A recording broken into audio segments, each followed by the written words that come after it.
Ya Ali Madad everyone, and welcome to this Zoom session on Monday, August 17, 2020 at 8 p.m. UK time. In his lecture tonight, Dr. HASSAM will talk about prayer as spiritual force in creation. In this lecture, we will explore the power of prayer and its benefits in our lives. We will also focus on addressing the following questions. What is the prayer for the whole of creation? What is the meaning, impact, and benefits of such universal prayer? What are other forms of prayers, and how do we understand them? We will begin with a Gnan recitation by Nilufer Jiva from Albuquerque, New Mexico. Bismillahirrahmanirrahim. Ki sari siha swarupa bulayo Ajakire sange aja hoi rahiyo aise bharama mein jiva ko bulayo bharama sab chhodi bhai Ali Ali karana hai bhi Ali ne hoya shi bhi Ali aisa vachanata mein दिल माहि धरना ऐसा वचनता में दिल माहि धरना भरा सब छोड़ी भाई अली अली करना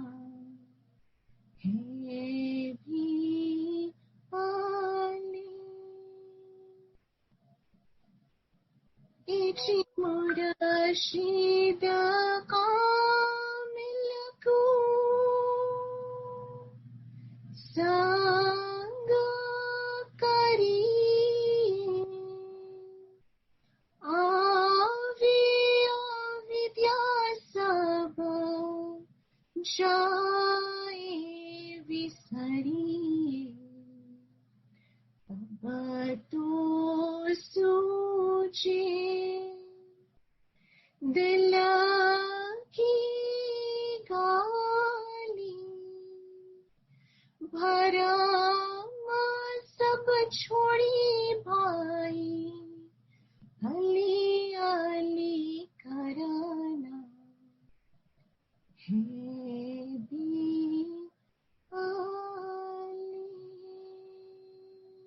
Thank you, Nilufer. That was great and beautifully recited. Dr. HASSAM? Yes, Lakshmi.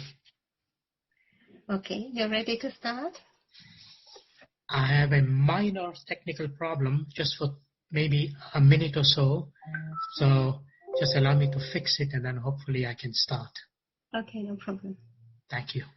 Yali Madat, everyone. Welcome to today's session. That prayer as a force also in creation. As I like to do in the beginning of all my lectures, is always to say a few words about the ginans that we recite. And the reason why I like to say things about the ginans is for all of us to be conscientious and aware that the ginans, as I've explained in my last 2 lectures about the mystical theology of the peers, is that these holy ginans, they contain knowledge known as marifat, higher spiritual wisdom, which, when understood, allows us to achieve freedom and liberation of the soul. Now, what is special about this ginan that was recited? It's a ginan which reminds the believer that we have forgotten who we are. And the ginan gives an example, which is quite a popular example, about a lion, a cub who gets lost among sheep, and then he grows among sheep, and he begins to believe that he's a sheep. And he lives like a sheep, he eats like a sheep, he moves like a sheep, but he forgets that being a lion is actually the king of the jungle, as we portray the lions to be. Precisely in the same manner, our holy peers in this particular ginan, it says, you, being the murid of HASSAM, being a mu'min, being a faithful, you who believe in the Nur, you have forgotten who you are. And having come into this world, you've begun to live like everybody else, just like who lives like a sheep. And now we have the monumental task of rediscovering ourselves. Who are we? That's the question we always ask. Who are we? Who am I? What am I doing here? Where have I come from? Where am I going to go from here? And all these questions that are part of self-inquiry, and they are part of rediscovering one's spiritual nature, so that we can reclaim, if you like, our position as being truly the Hakikati Mu'min, truly the faithful, truly the one who can say, I am a murid of Khudawin Maulana Hazar Imam. Please say Salawat Allahumma Salli ala Muhammadin. And to say we are privileged. Imagine when the cub realizes that I am from the king of the jungle. How privileged does that cub feel? It's exactly the same way that we feel when we identify ourselves. And of course, I say that with utmost humility. I say it with utmost humility and respect, not out of pride. Pride, but out of humility, that we are murids of Hazar Imam. We are spiritual children of Hazar Imam. And this ginan is intended to give the soul a wake-up call and to polish the mind to say that don't forget your true nature. And you heard in the refrain of this ginan that it says, there is Ali, there is no one else but Ali, and there is only but Ali. And that is so significant and so important because it has an impact on the subject today. So let me begin right there. When the ginan says that there is only Ali, and it was only Mawla Ali, and it will always be till the end of time, Mawla Murtaza Ali. So how do we make that identification?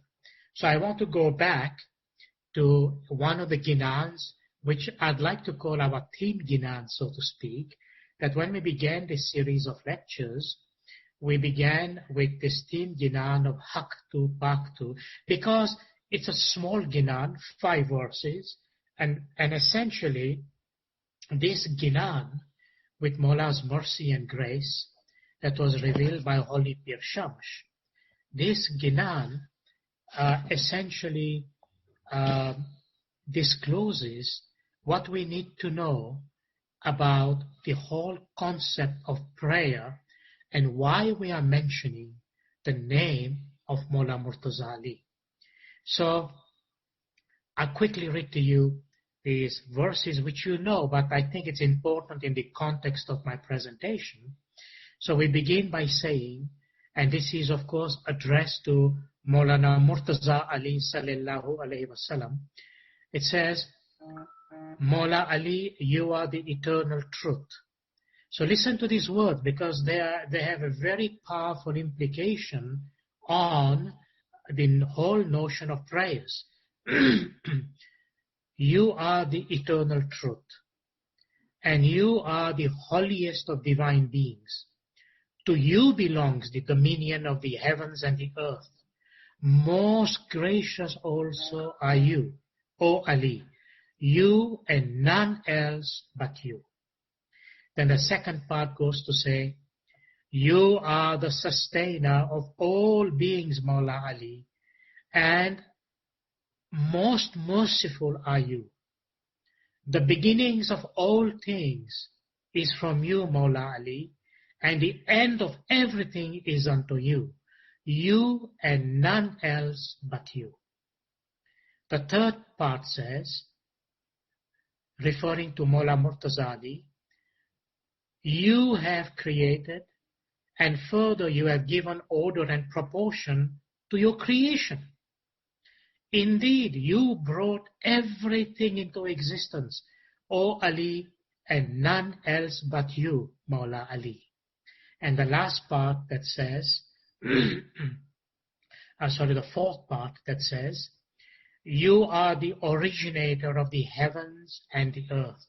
This is a very important statement, because it will explain another aspect of prayer, which I'm going to bring in a minute.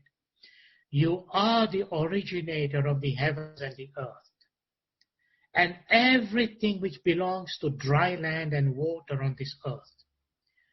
And your rule extends over all of them. O Mawla Ali, O Ali, you and none else but you. And the last verse that says, under the grace of your companionship, Pir Shams sallallahu alayhi wasallam has proclaimed that I have also submitted my whole self before you, O Ali, you and none else but you. Now think about this Ginan of Haktu Paktu, how Holy Pir Shams has disclosed the hakikat of Mawla Murtaza Ali, and whom are we referring to when we are saying, Ya Ali? That's why it's necessary and important to bear this meaning in mind, that who is Mawla Ali? And remember, this is the hakikat, the ultimate reality about the ultimate supreme being. Simply put, there is only but one Nur, that is, Allah's Nur is Ali's Nur, Ali's Nur is Allah's Nur, and both are one. And this Ginan, understood in its right context, gives us this confirmation by the Holy Pirs.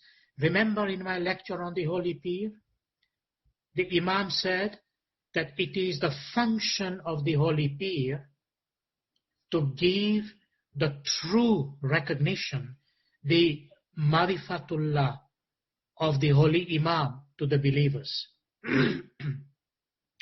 So you can see in this one Ginan alone, and there are hundreds, but in this one Ginan alone, Holy Pir Shams gave the true recognition of who Maula Murtazali is.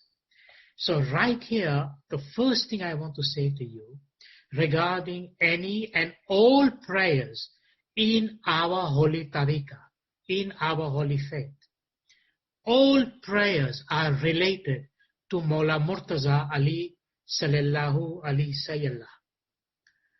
All prayers are related to Maula Murtaza Ali, meaning all prayers are related to the Nur of Allah.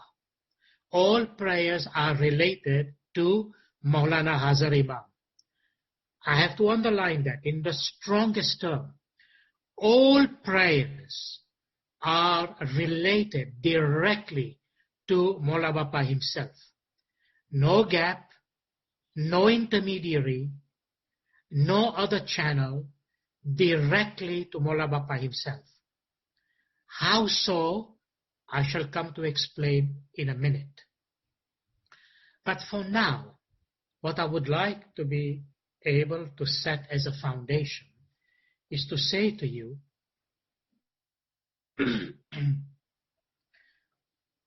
remember the fundamental principles that we have of the foundations of our faith. What is the fundamental principle?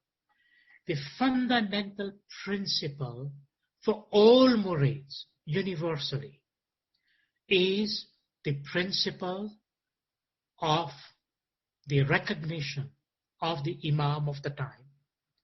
And this recognition, I have just spoken a minute ago, how our holy peers in their sacred function gives us this recognition. And as I keep saying to you, and I say it almost in all my presentations, that our path is a path of Nur. It's a path of Nur. The path of Sirat al-Mustaqim, the path of Satpant Dharam, the path of the Holy Ismaili faith is the path where there is the Nur. And that Nur is Maula Bapa himself. He is the Nur of Allah. It is his Nur. He is the master of that Nur. The Nur belongs to him. It is his. He is one with that Nur. Right from the beginning, it will be so till the end, and it will continue ad infinitum into all eternity and forever. This is a fundamental principle of our holy faith, to achieve, understand, and know this recognition. Because without this recognition, everything that our faith in our holy tariqah means falls apart. It's like that pyramid that simply crumbles, it tumbles.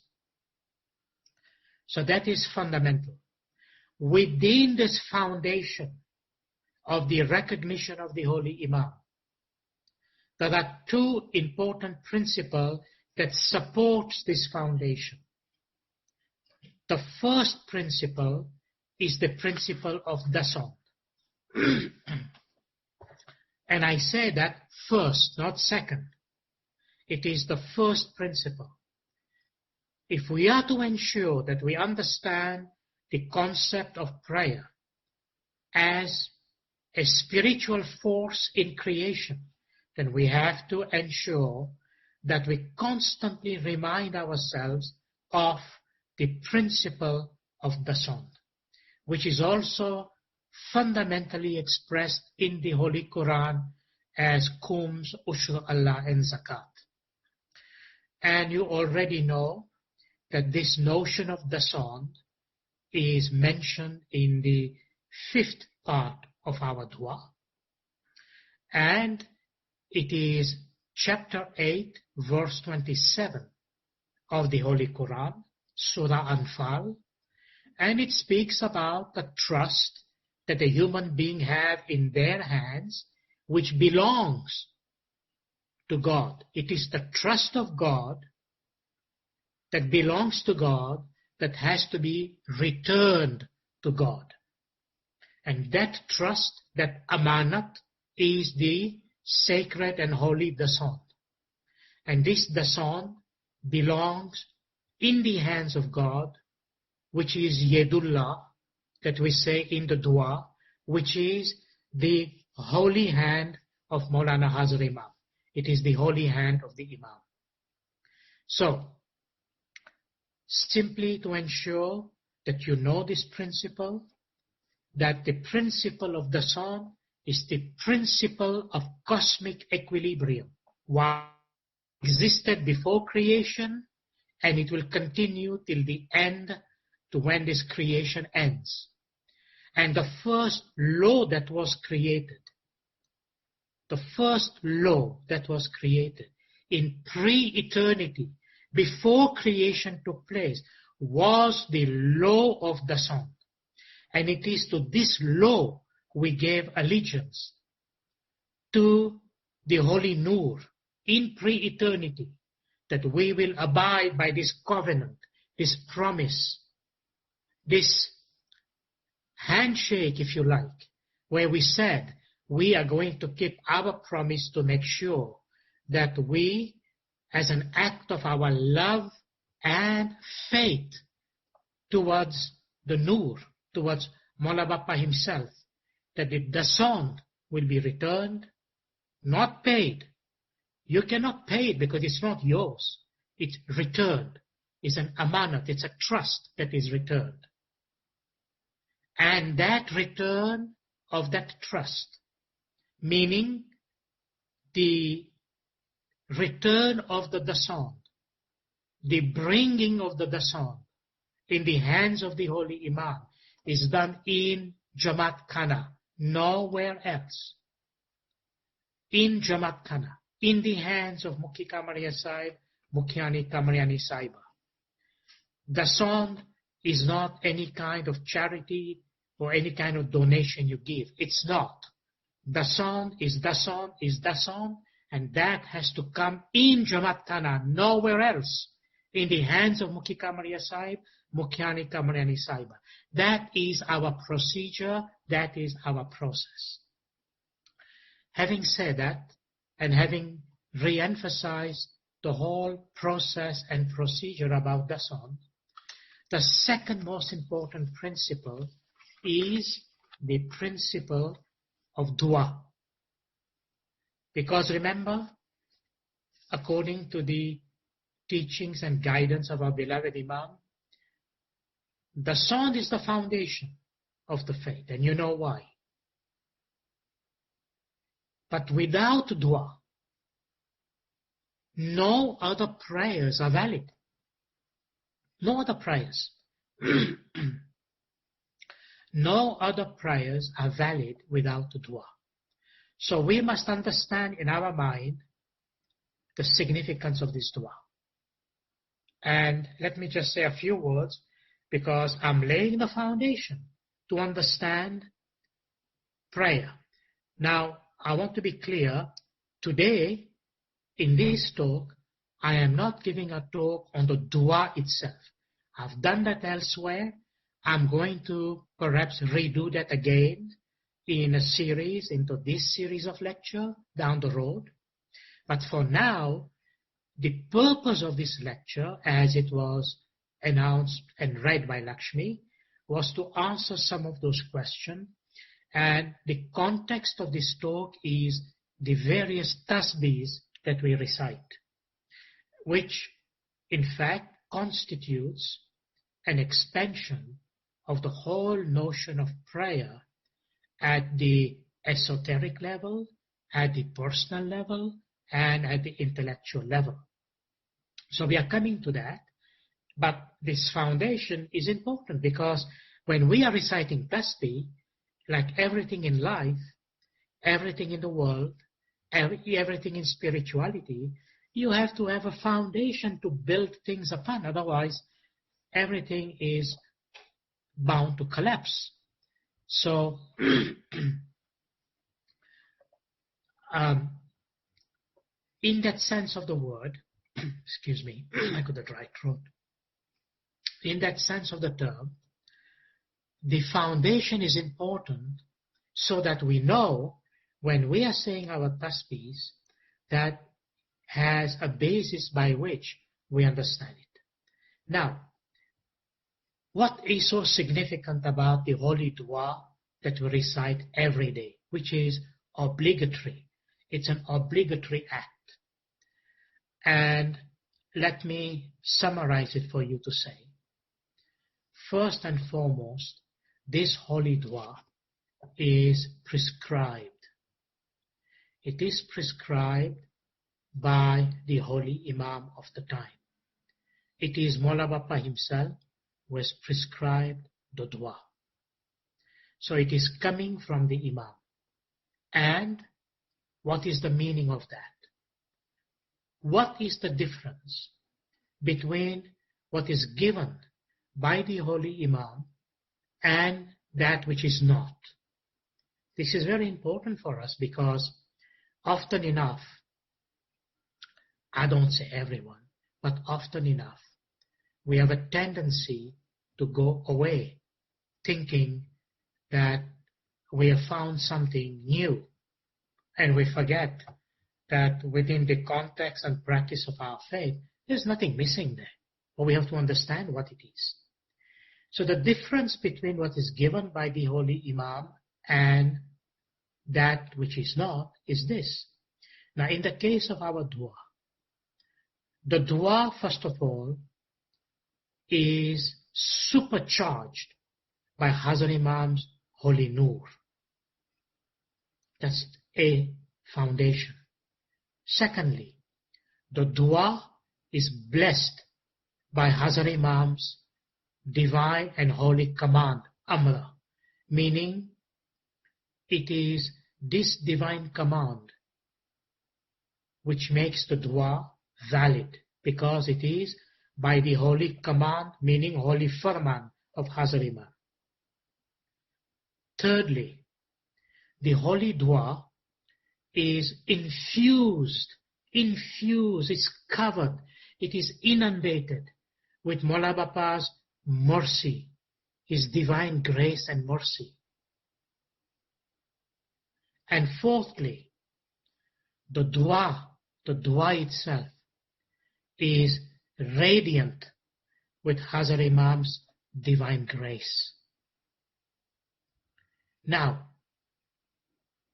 imagine when you are reciting the holy dua 3 times a day, and you think, how is this dua constituted and based?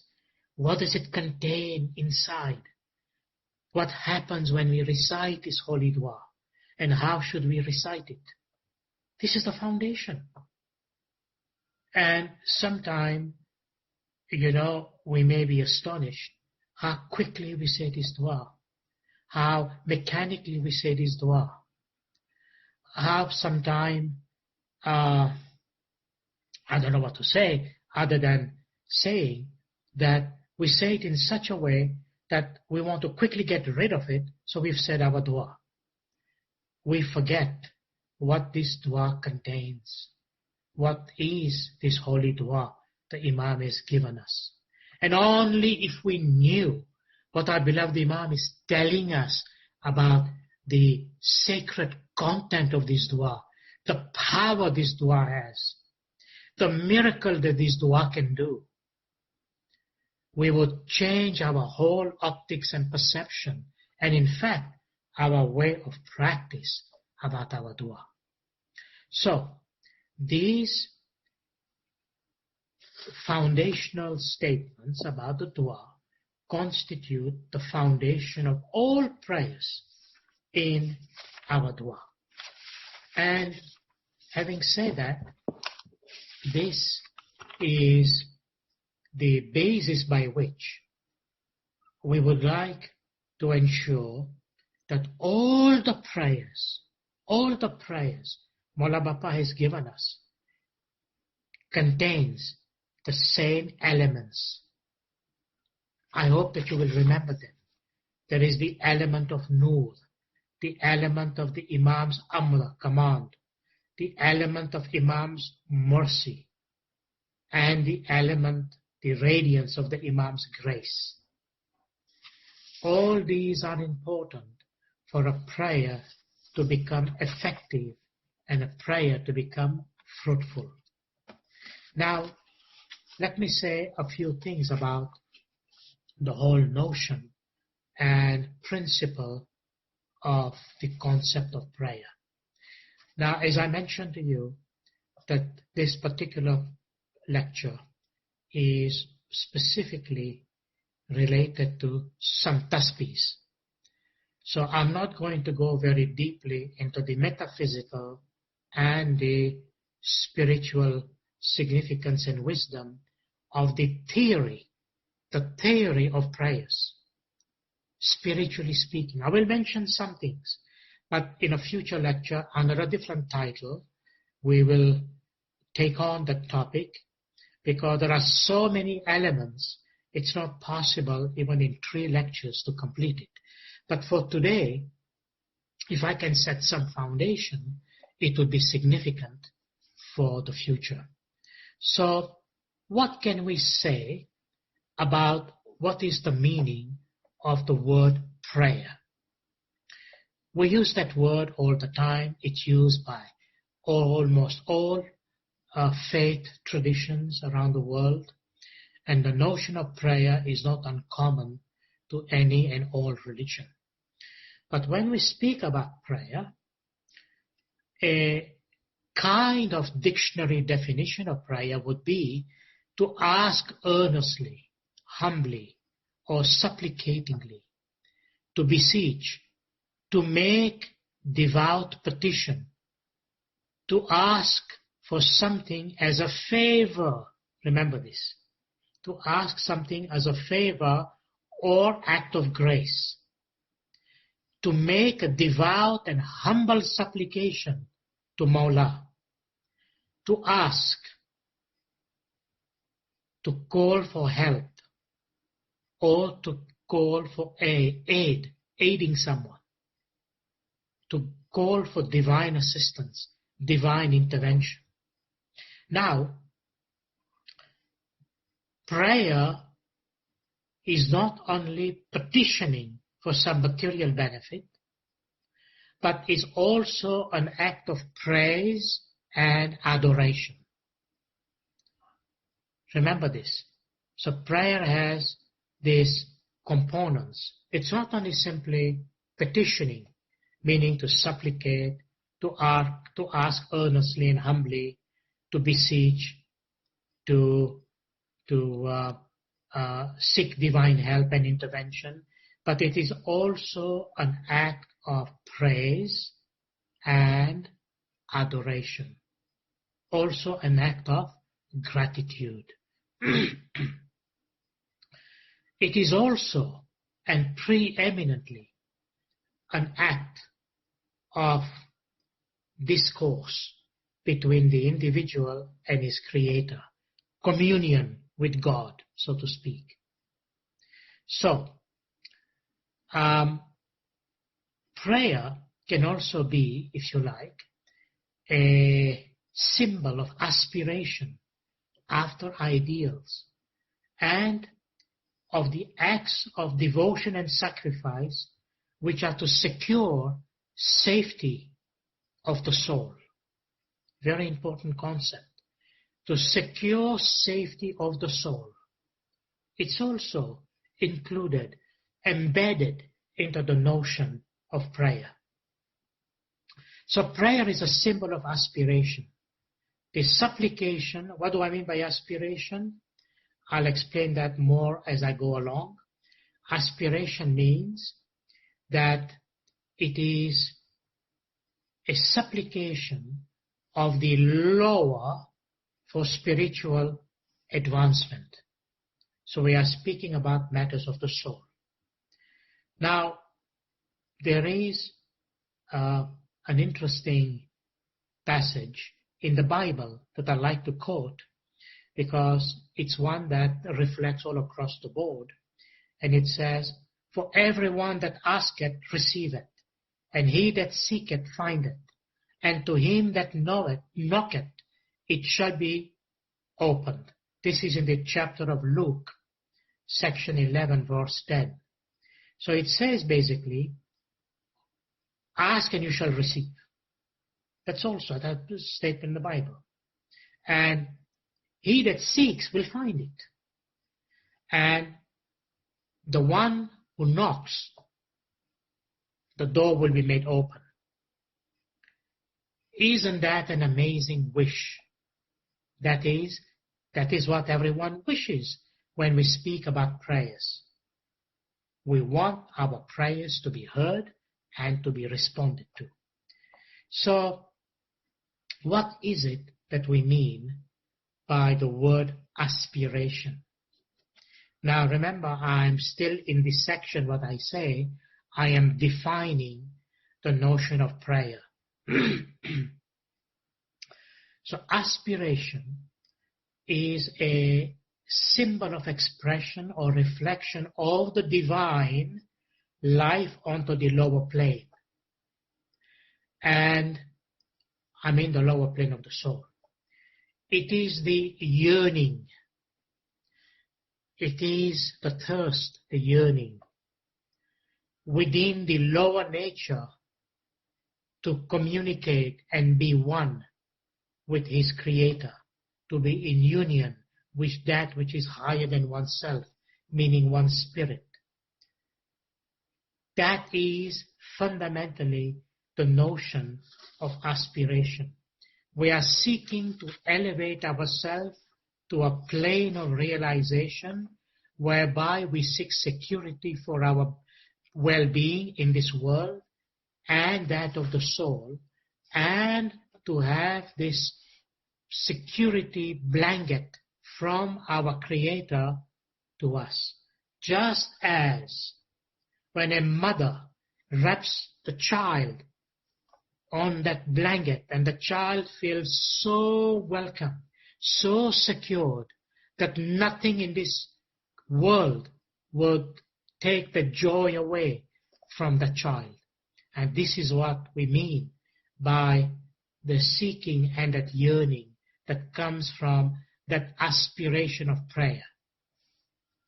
So here are some ayats of the Quran that hopefully emphasizes and reinforces this concept. And what is this ayat says? The ayat says, so this is all in chapter 2 of the Quran. So verse 152 says, therefore remember me, and I will remember you.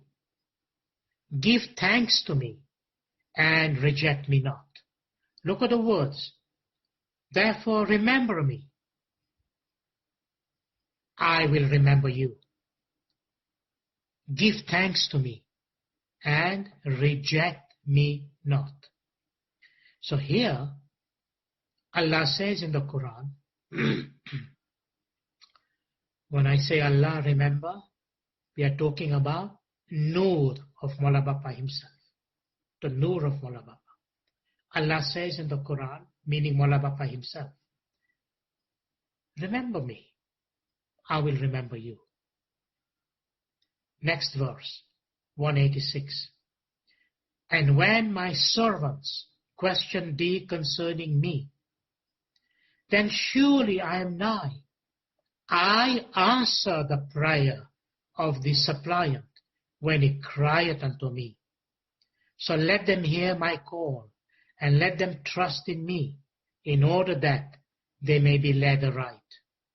Do you see how clear the Quran is? Because the Holy Prophet is being told to tell people, he said, when people question you concerning me, then surely I am nigh. And then Allah says to the Holy Prophet, meaning Mawla says to the Holy Prophet, I answer the prayer of the suppliant when he crieth unto me. So let them hear my call, and let them trust in me, in order that they may be led aright. So you have to ask yourself, what does all that mean in your personal context? The next verse says, O ye who believe. You see, this is meant for the believer. And I've explained that in an earlier lecture. O ye who believe, seek help in steadfastness and prayers. Lo, Allah is with the steadfast, meaning those who are patient. So patience and prayer, two important components. The next verse in the Quran, 155, it says, and surely we shall try you, meaning test you, with something of fear and hunger, and loss of wealth, and lives, and crops. But give glad tidings to the patient, to the steadfast. So here, the Quran says, you will be tested. And how? You'll be tested, first of all, by something of fear that will come in you, and hunger, and loss of your wealth, loss of your lives and crops. But give reward and replenish it, and give you even more glad tidings to the one who is patient. Remember, in one of my recent lectures, I read to you the definition of patience coming from Mawla Murtazali sallallahu alayhi wasallam. Then verse 156 says, who say when a misfortune striketh them, lo, we are Allah's, and lo, unto him we are returning. Now remember this one, because this has an emphasis on the tasbihs that we recite. And you will see in a moment how. The last part, 157 of the Quran, such are they on whom are blessings of their Lord and mercy. Such are the rightly guided, meaning those who bear the calamities and problems in patience, with patience. On such people, the Quran says that those are the ones who enjoy the blessings from the Lord and mercy, and those are the ones that are rightly guided.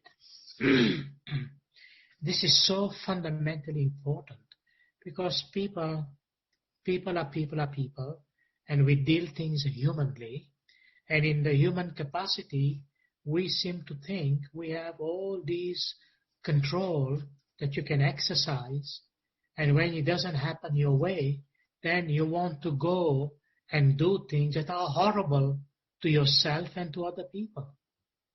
And you do that on the basis of thinking that you have the control of things. The reality is you don't. No one does, and no one can claim. And whatever control you have is related to the understanding of what we call free will. Because the notion of control is the notion of free will. Now, it's not my subject today, but I am committed to give you a lecture on this whole notion of predestination and free will. What exactly do we mean by that, from the physical, from the material to the spiritual? And you will be fascinated to know that once you understand this concept, you will change your way of life, knowing that though you may assume that you have free will, you will be thinking twice. Yes, you have free will to some extent. But while we are on the topic, let me say this to you.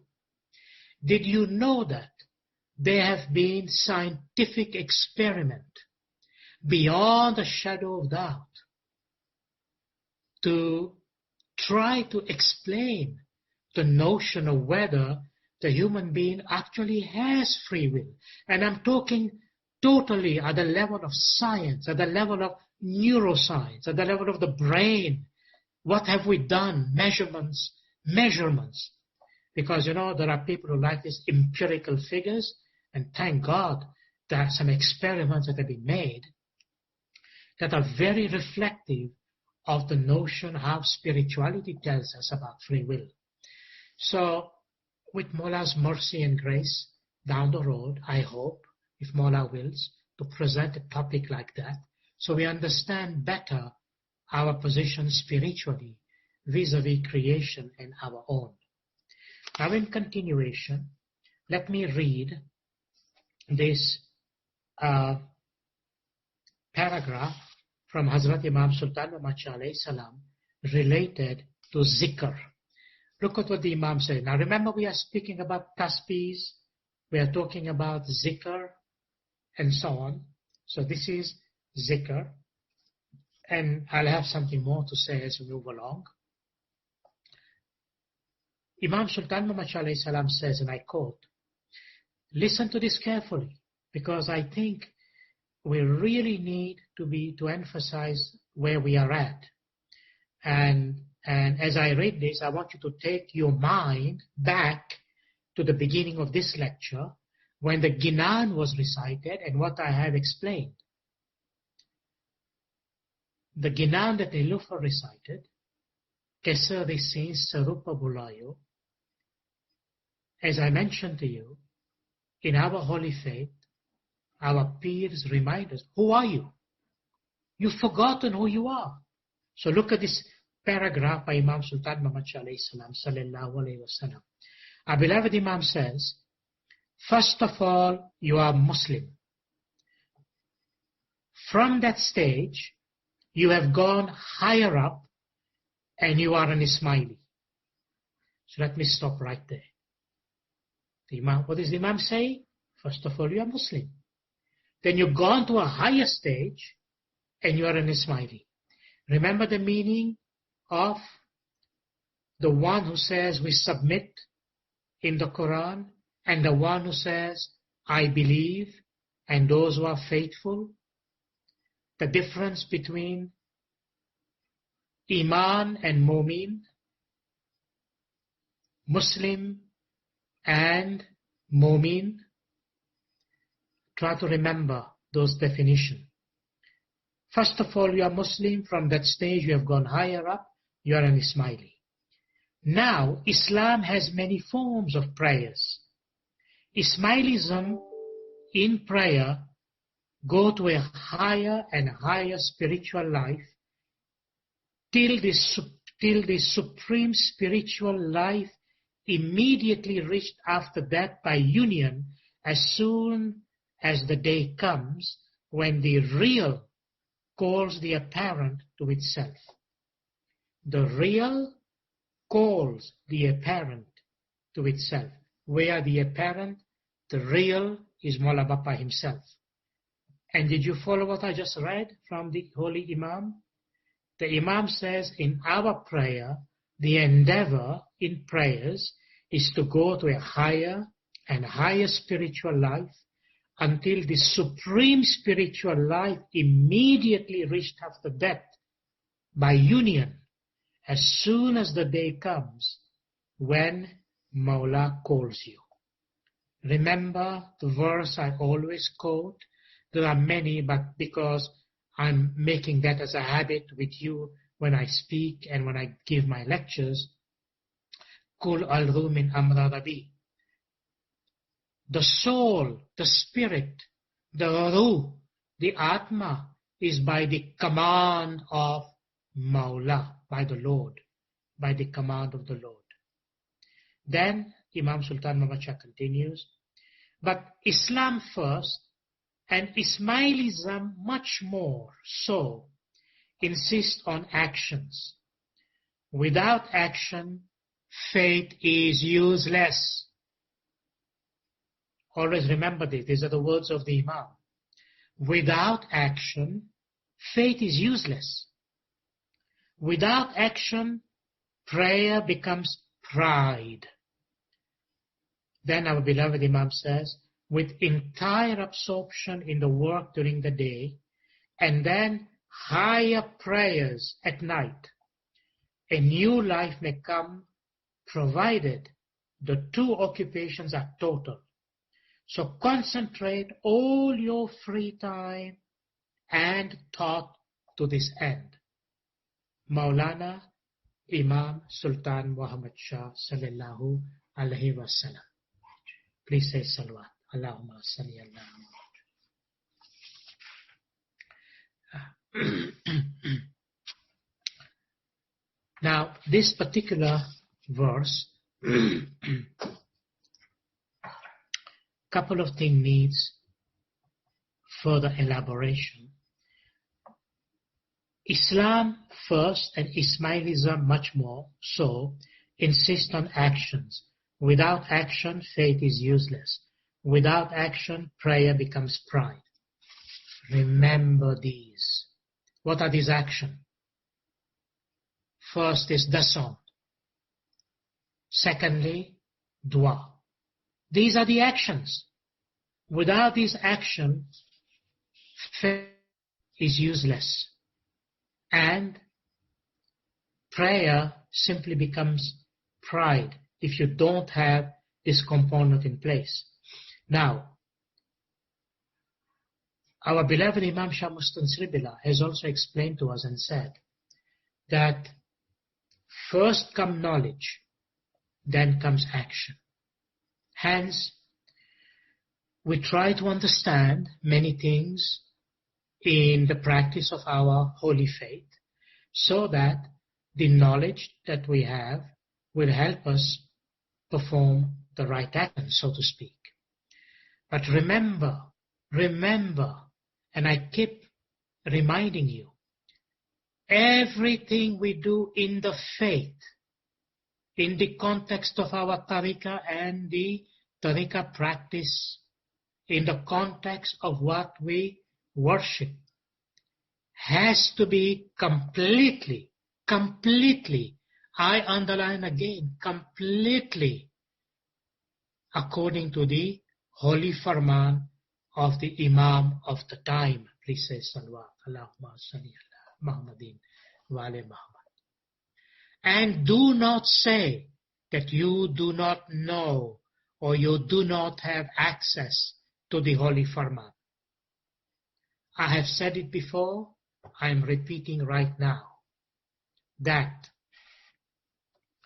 the greatest diamond Mola Bapa has given us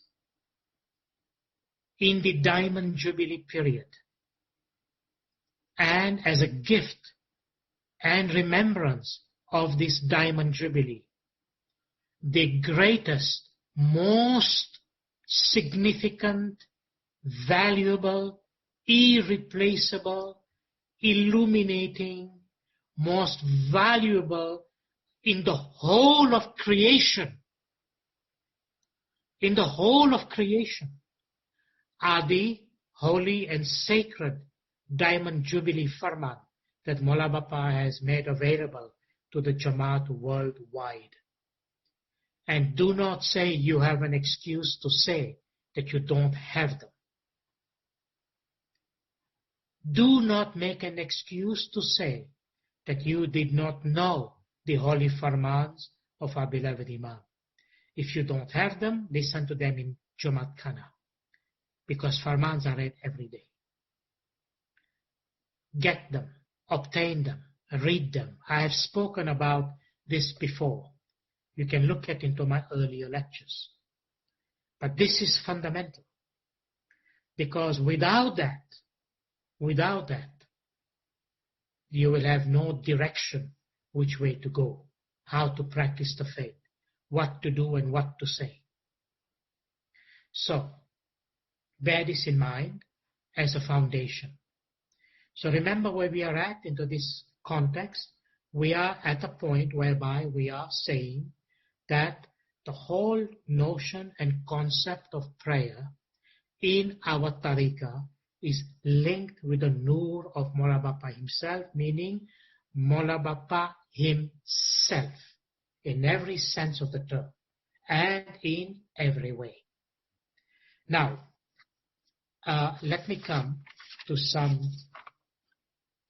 understanding of the first tasbih that I would like to explain. And that was the, or if you like, the prayer related to creation itself. So the first thing we need to understand is, and express very clearly, this tasbih of creation is the tasbih of holy salawat, is the tasbih of the salawat. And in our holy dua, the salawat tasbih, remember what I said before about the dua?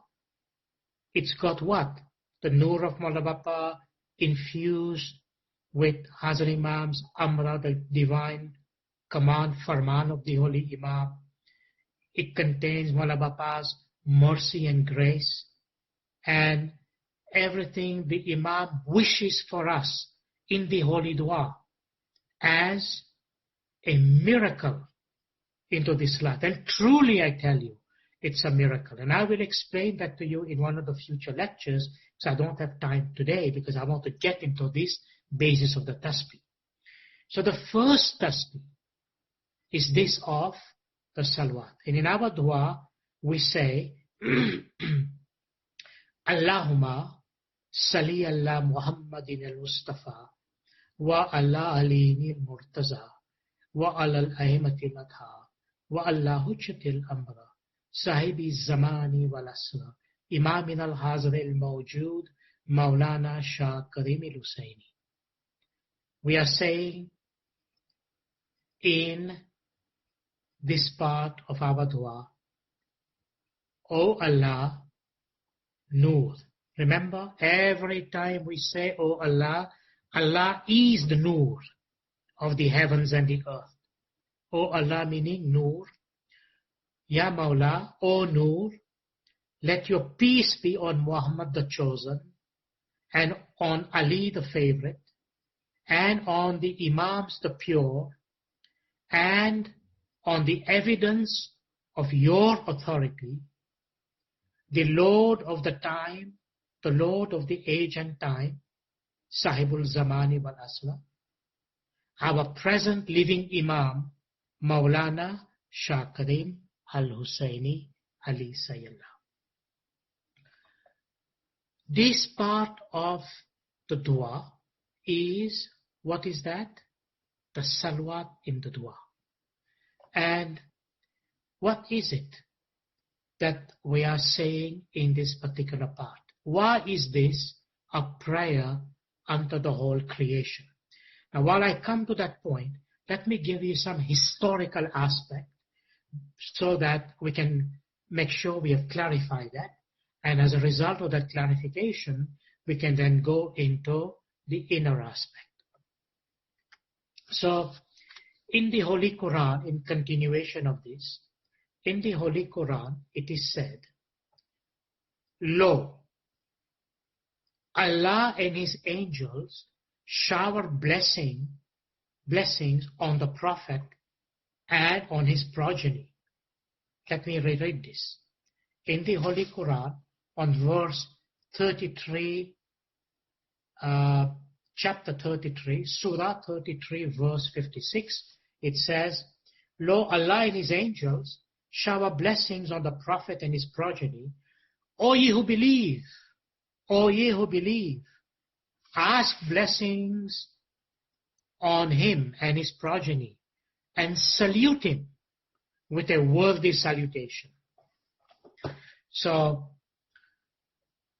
it is reported in one of the hadiths that Imam Jafar Sadiq alayhi salam clarified that when we asked that in this ayat of the Quran, in this salawat, and we asked, he said, the salawat of Allah, the prayer that comes from Allah Himself, is the sending of mercy. So remember this, it's a sending of mercy. The salawat by the angel is a declaration of purity. And the salawat sent by people, it is a prayer, a dua. Because remember this verse in the Quran says, just make sure that you don't lose the connection. It says, Lo, Allah and His angels shower blessings on the Prophet and his progeny. Wow. Allah Himself and the angels, they shower, they send, they flood their blessing on the Prophet and the Prophet's progeny. And then the verse continues to say, O you who believe, meaning the people, the faithful, the mu'min, O you who believe, you too should ask blessings on him and on the progeny of the Holy Prophet, and salute him with a worthy salutation, meaning humble yourself between to the progeny and the Prophet himself, meaning Ali and Nabi, meaning the Imam and the peers. Salute. Give them a worthy salutation of humility. So, coming back again, I know I'm repeating here so that we don't lose things. So there are three elements in this verse. The salawat sent by Allah and His angels, and the salawat sent by the people. And the salawat that is sent by Allah Himself is the sending of mercy. Mercy. And then the salawat sent by the angel is the declaration of purity. And then the salawat sent by the people is a dua. It is a prayer. Now, it is a prayer on what? And a prayer upon whom? Upon the whole of creation. And upon the Nur, the Imam and the holy peers. And by extension, to all the prophets who have come. I'll come back to it in a minute. Now, one of the questions that is often asked, and I will give it to you in a very concise way because I don't want to there are other tasbihs I want to explain, that when it was asked to the Holy Prophet by many people down the road, that who is this progeny of the Prophet? Because remember, this is an ayat in the Quran. And the Holy Prophet replied in no uncertain term that the progeny of the Prophet are specifically the Ahl-Bayt. Meaning, who are the Ahl-Bayt? Hazrat Maulana Ali sallallahu alayhi wasallam, Hazrat Maulana Imam Hussain sallallahu alayhi wasallam, Hazrat Imam Hazrat Hassan sallallahu alayhi wasallam, that is Pir Hassan, Hazrat Nabi Muhammad Mustafa Rasul sallallahu alayhi wasallam, and Hazrat Bibi Fatima Tizara sallallahu alayhi wasallam, which in our sixth part of dua, we recite the name of these five beings. This is the Nur of Panchtan Park. They are Nur. Each one of them is Nur of Panchtan Park. And immediately following that, the names of the bearer of the Nur, the holy Imams. Okay? So the Holy Prophet said that in the salawat, when it is referred to the progeny, O Allah, let your mercy be on Muhammad and on the progeny of Muhammad. The progeny is the Ahl-Bayt. Now,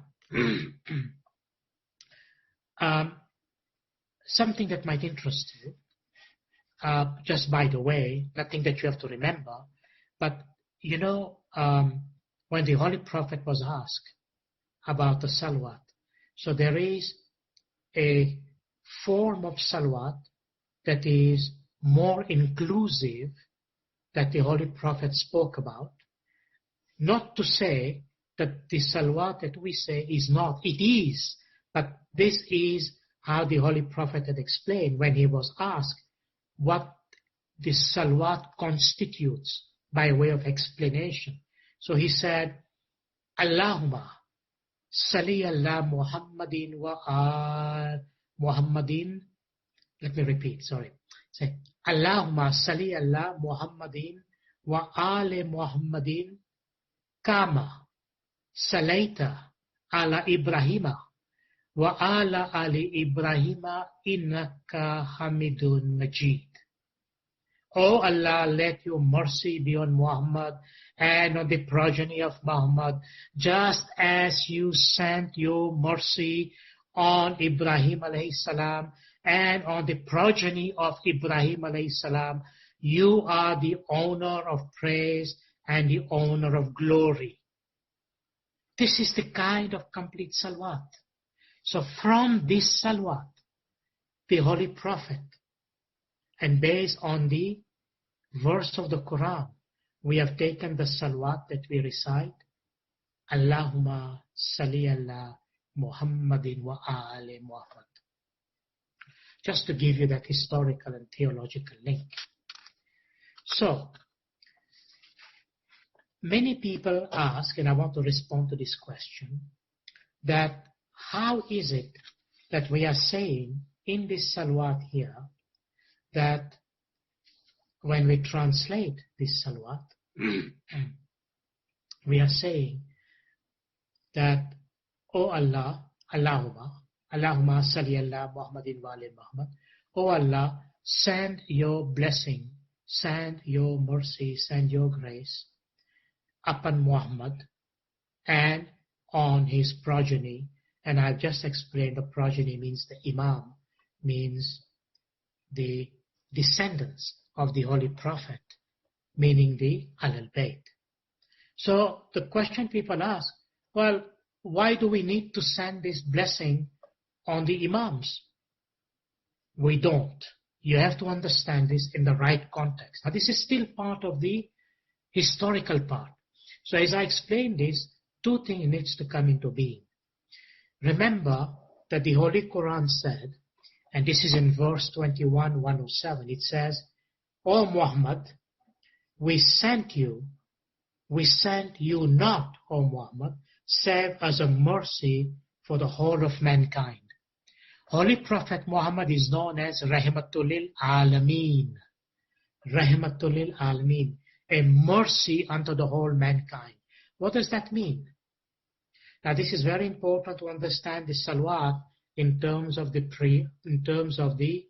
prayer for the whole creation. So ask yourself the question, Allah's mercy upon the whole of mankind, this word Rahmatul lil Alameen, the word Alameen, not just mankind per se, but upon the whole of creation. Like we say, Rabbal Alameen, the Lord of creation. The Holy Prophet Muhammad is Rasul Sallallahu Alaihi Wasallam. He is this mercy upon the whole of creation. Now, think about it very, very logically, first of all.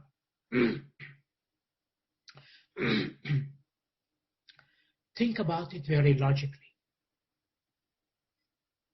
If Prophet Muhammad Sallallahu Alaihi Wasallam is a mercy upon the whole of mankind and creation,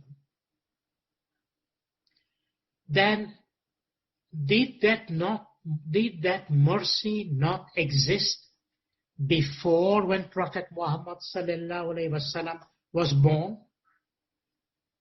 Or did that mercy only come at a time when he became the prophet? It doesn't make sense, right?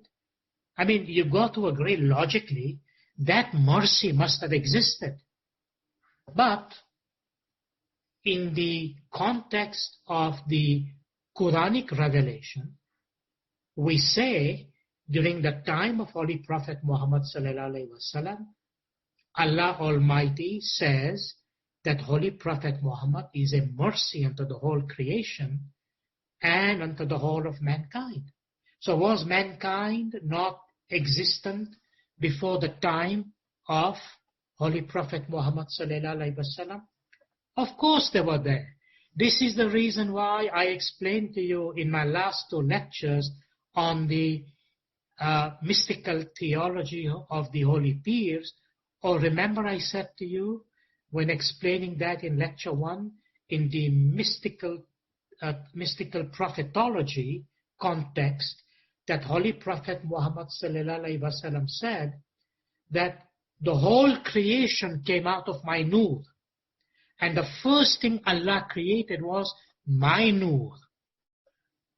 I hope you are following my argument here. It is in this context that right from the beginning that this idea of where creation originates comes from the nur of Holy Prophet Muhammad. So now, just to make that link so that we don't lose it in the context of the presentation, the Salawat Tasbih given in the Quran says, "O Allah, let your mercy be on Muhammad and on his progeny." So think about it. That mercy was there at the beginning of creation because everything came out from the nur of Holy Prophet Muhammad sallallahu alaihi wasallam and on his progeny. And here we've been asked, Allah says, He is sending, when He is sending the salawat, it is a mercy on the Prophet. It is the sending of mercy, as Imam Jafar Sadiq alayhi salam explained. As a result, the people were saying the salawat, it's a prayer in contrast, in prayer for receiving and obtaining that mercy. This mercy, if it was in existence before Prophet Muhammad, right from the time of creation, meaning that nur of mercy was in existence in all time period from the beginning of creation and continued all the way down to the holy time of Prophet Muhammad sallallahu alaihi wasallam. So follow the thread. Do you remember in my first lecture on the mystical theology of the peers, I mentioned to you very clearly there were religions that belongs to the category of Hyperborean shamanism. And then there were groups of religion that belonged to the category of the Aryan mythologies. And then there were groups of religion that belonged to the Semitic monotheism. And I mentioned to you, in all these categories, from the beginning of creation, the nur was manifest in all those categories. There can be no doubt, simply by the logic of it. So now, the question we ask, Prophet Muhammad sallallahu alaihi wasallam physically passed away. What happened to that mercy? What happened to that mercy? Did it stop?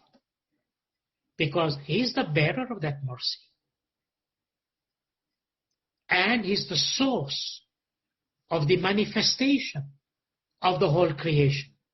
Then what happened to Him?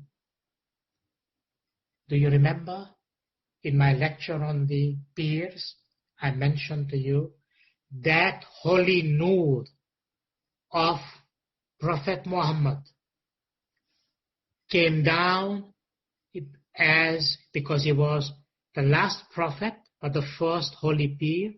His nur as the holy peer and the holy prophet came to Pir HASSAM, who was the elder brother of Imam Hussein, and he was the second holy peer, and then to Pir Imam Zainul Abdin, and to the lineage of the peer, and continue that, all the way to the present time, where Mola Bapa himself is the 50th peer, meaning Mola Bapa himself is that mercy, that grace, that source of where the whole creation emanated. But Maula Bapa not only as Peer but also as Imam, being the Noor of Allah Himself, meaning the Noor of Maulana Murtaza Ali. So when we are saying in the Salawat, Allahumma salli ala Muhammadin wa ali Muhammad, we are supplicating, we are saying dua, we are beseeching that, what are we beseeching? We are saying to the Noor of Maula Bapa, that Maula Bapa, may you continue to send your mercy upon and through the Prophet. I'll explain more in a second.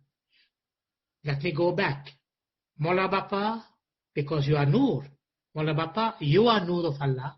Maula Bapa, may you continue to send your mercy upon Muhammad, whom you have made a source of mercy, the channel of mercy.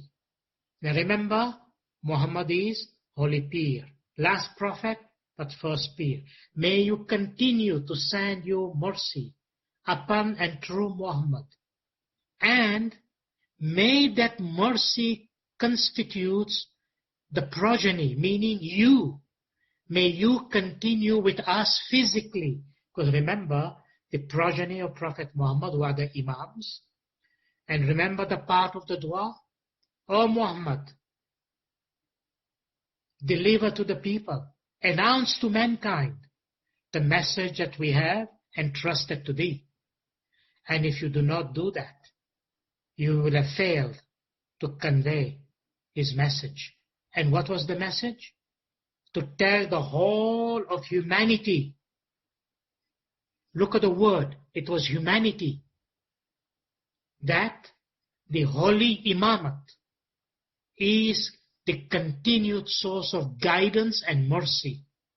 As the Holy Prophet was during his time, he was the source of guidance and mercy. And the role of Maula Murtaza Ali during the time of the Holy Prophet was to explain the hakikati, the batin, the marifat of that guidance and mercy, which the Imam himself is the source from which the Holy Prophet derives that grace and mercy. So we are saying at this stage, the prayer of Salawat is not to say that, oh, we are praying for the Imam. You cannot pray for him in that sense of the term, thinking the Imam needs our prayers. He does not.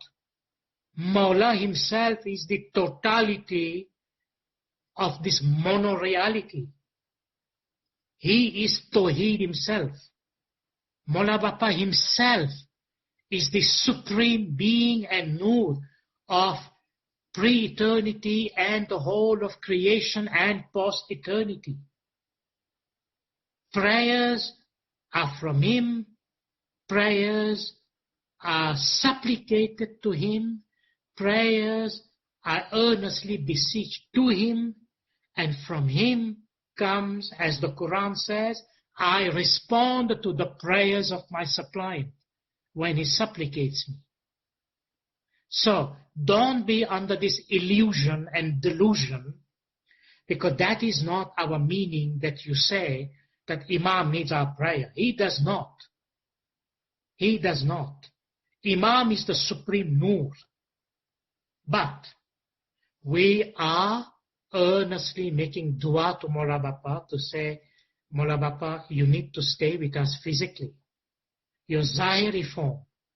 Let your Noor continue in this Zahiri form, so we can continue to see you in your Zahiri form, in your manifest form. Why? We do not believe in the disappearance of the Imam. Goes Jamaat Hazanda Kayam Paya. We believe in the manifestation, physical manifestation of the Imam, physical manifestation of the Nur. The Nur has to be present into this world as it is present before and after the whole of creation. But it is in this world. And that Nur is Mola Bapa himself. And in the Salawat, we are beseeching the Nur that Mola Bapa, let your Nur continue physically into this world. Because without that, the whole world and its population would perish. And by extension, the whole universe will be destroyed and crumbled.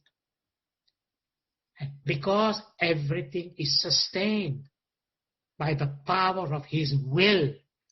It is the will, irada, decision, command of Hazrat Imam that the whole creation is maintained. You remember what I said in the beginning about the Ginan Haktu Paktu? Yours is the command, you are the creator, for you everything originates, to you everything is returning, you maintain, you sustain, you are the giver. All of that was to Ya Mawla Ali, you and only but you. Make this link, make this connection, then Salawat will make good sense to you.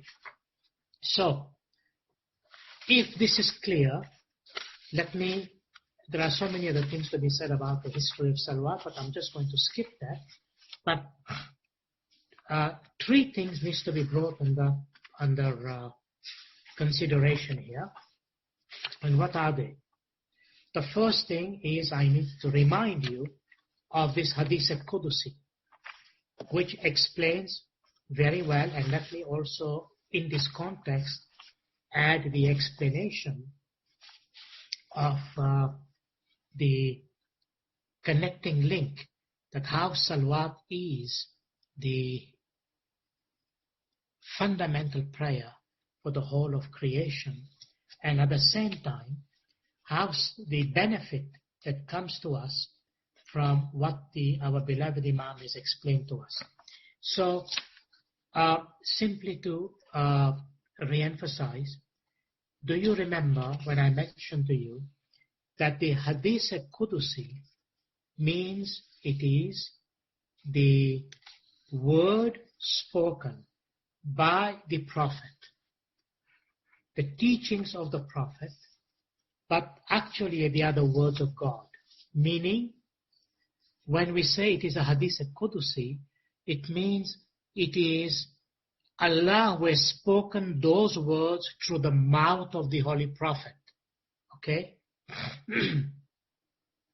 God Himself speaks directly to the people through the tongue and the mouth of the Prophet.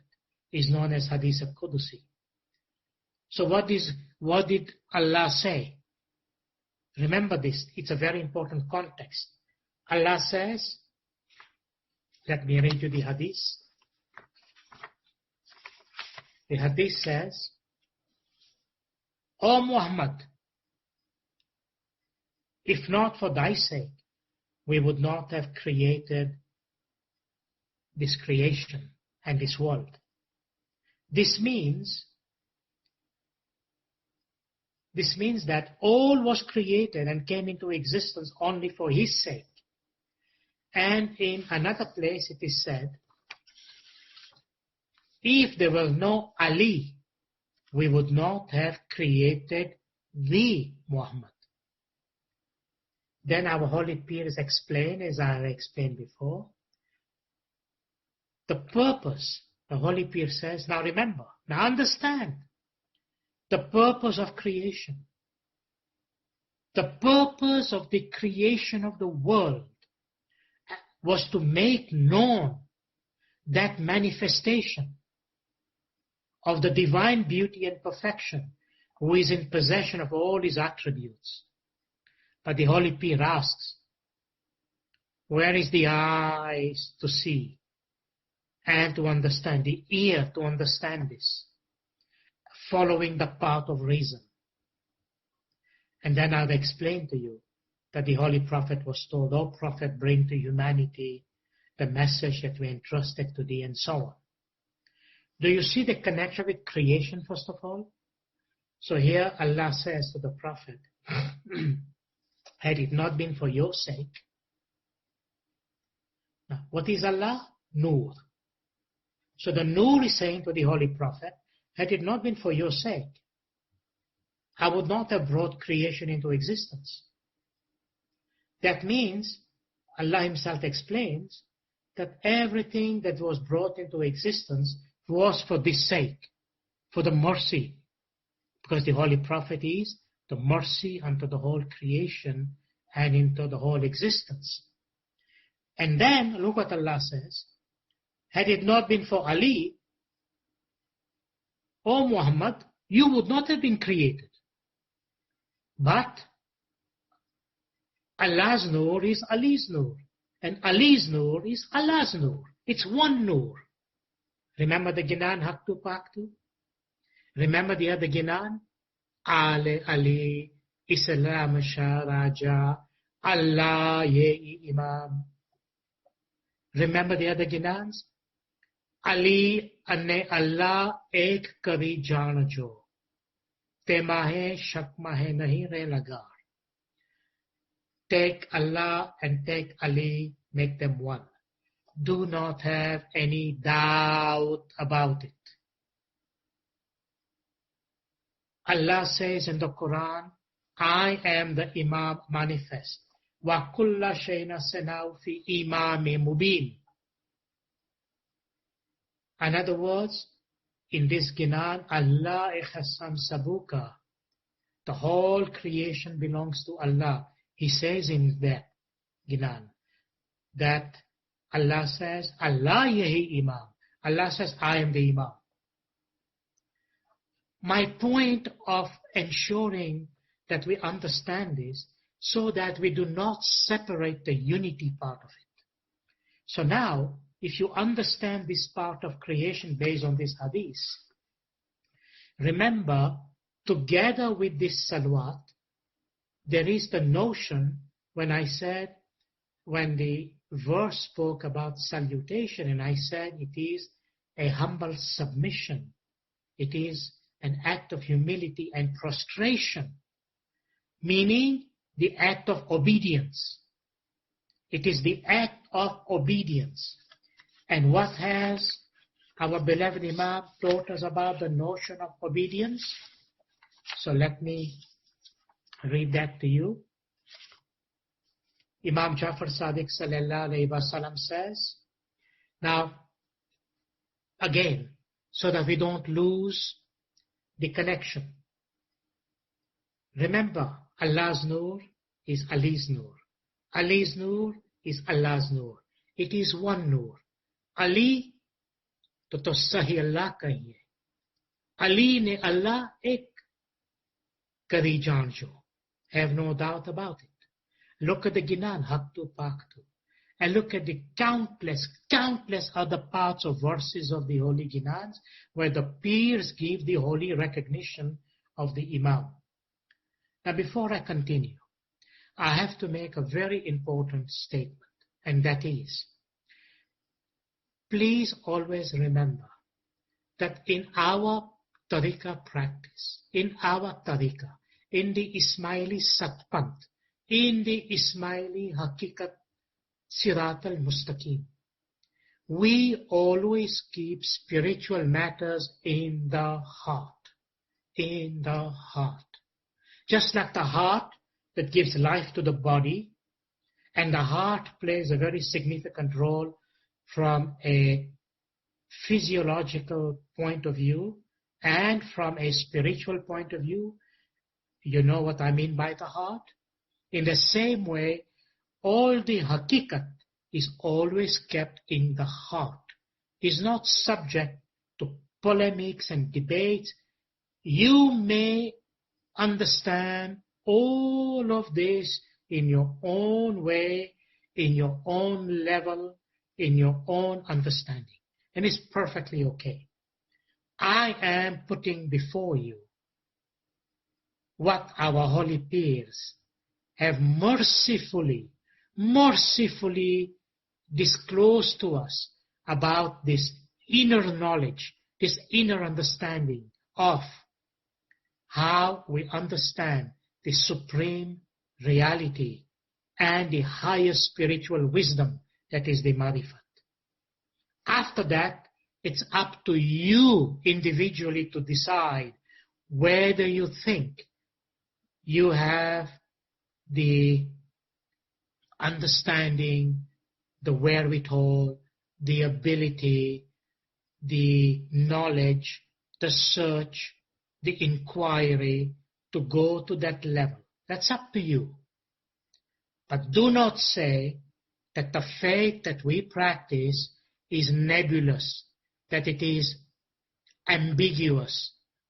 And most unfortunately, sometimes I have heard people say, well, we really don't know. It's like a search. We are blind people, like that example Rumi gives, is like you have this elephant in a dark room. You know the story. And you have this elephant in a dark room, and then you have this blindfolded people, so to speak, who goes into this room, and they start touching the elephant, and they say, well, what is an elephant? What is an elephant? Somebody touches the trunk, and it says it's a rope. Somebody touches the leg, and it says it's a pillar. Somebody touches the side of the elephant, it says, well, it's like a wall. Well, is that what an elephant is? So let me ask you this. Is that what you think our faith, our holy tariqah is? A tariqah based on nur and a tariqah based on the intellect? Give me a break. You have to be somewhat understandable and logical. After everything we see what our holy faith contains, our peers whose fundamental reason was the instruction of salvation for the soul of the believers, and to explain the meaning, the true hakikati, marifati meaning of the imamat, have given it. There is no ambiguity. That's why the peers have said, Ali Sahi Allah. Ali Allah ek kadi janjo. Partak patra ne paraki ne preme ne puje ne pai chavud bhaman no dhani jogatma pragatche. The Lord, who is the creator of the 14 cosmic spheres in creation, He is physically manifest here on earth.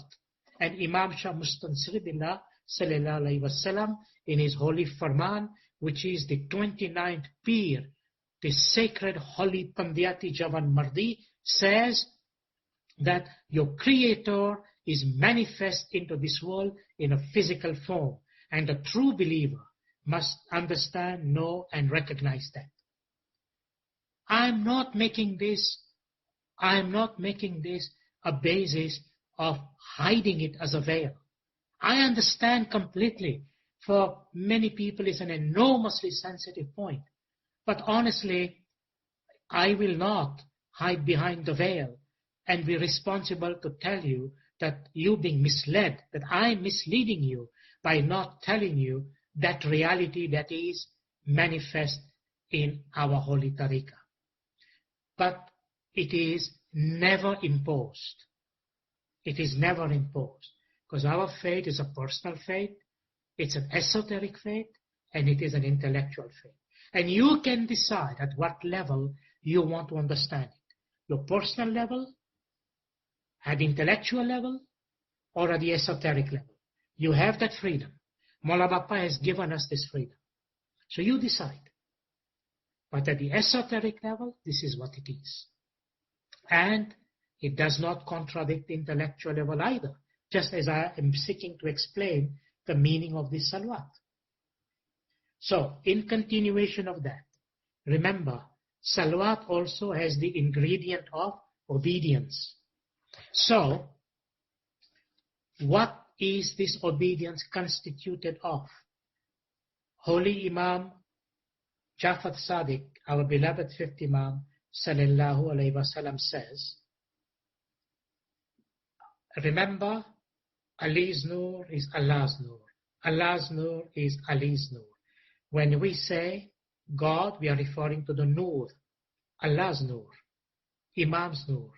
So Imam Jafar Sadiq alayhi salam says, through us, look at every word, okay? Through us is God to be worshipped. through us is God to be obeyed. And by not obeying rules laid down by us, disobedience is offered to God. Thus, he who obeys us has indeed obeyed God, and likewise, he who disobeys us has disobeyed God. Obedience to the Imams has the highest priority as a bounty of God to his creatures. This is because, listen to this carefully please, this is because no action whatever is acceptable to God save through us. And no man can be saved except through us. And no man can be subjected to punishment except through us. We are accordingly the gate of the Almighty and his proof. We are the trusted ones to guide his creatures and the guardians of God's secrets and the repositories of his knowledge.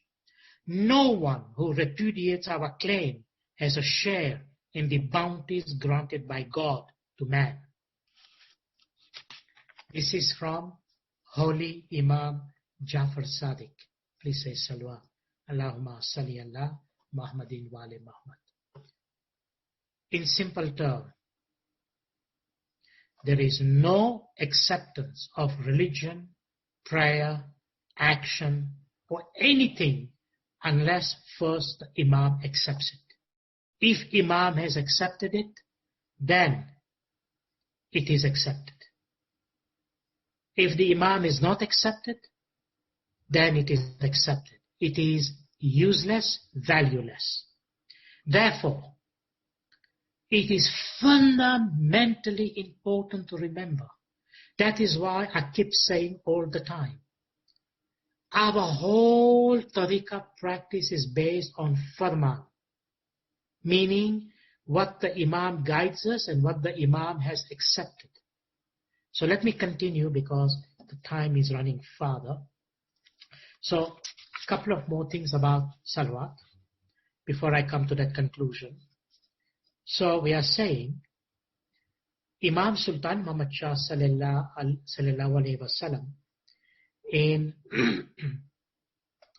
one explanation, our Imam says there are 5 benefits of Salawat for those who come, for those who recite the Salawat. And please remember these, because it is unbelievable, and this in itself, just this explanation of the Imam, is a total lecture in itself.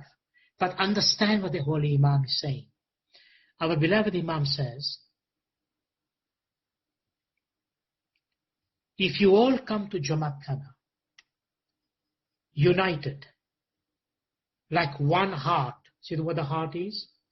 If you all come to Jamaat Khana united like one heart, perform your bangi and recite plenty of salawat during this, then, inshallah, Mullah Bapa says, what are these 5 benefits? Number 1, your strength will increase day by day, meaning the strength of faith. Your strength will increase day by day. It's benefit number 1. Benefit number 2, your enemies will be eliminated. Benefit number 3, your sins will be forgiven.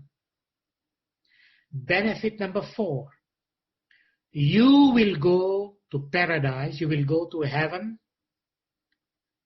and that's benefit number 4. And having been purified in this world, you will be blessed, benefit number 5, with the holy didar of the Imam. Isn't this absolutely splendid of a prayer? Benefit number 1, your strength of faith will increase. Number 2, your enemies will be eliminated. Number 3, your sins will be forgiven. Number 4, you will go to heaven and having been purified. And number 5, you will be blessed with the holy didar of the Imam. Please say salawat Allahumma salli ala Muhammadin wa ali Muhammad. So I would like to tell you this. Can you lead your life without even a single day remembering the blessing of this prayer? Let's just quickly continue. So now, how is salawat the prayer? How is salawat the basis of the whole creation? To summarize that part, so remember the hadith, Muhammad sallallahu alaihi wasallam being the source of the whole creation, and without Ali, Muhammad would not have been created. So what we say is that Mawla Murtaza Ali, as explained by the Holy Pir, is in reference, his identity is that of God, his names and qualities, and Mawla Murtaza Ali is concerned with the origin and source. Now remember this, origin and source, underline these two words, of creation. And Prophet Muhammad sallallahu alaihi wasallam, as a mercy unto the whole creation and existence, he is related to the relationship between the created beings and the creation itself, the cosmos, and that is concerned with the manifestation and return of all things to the source.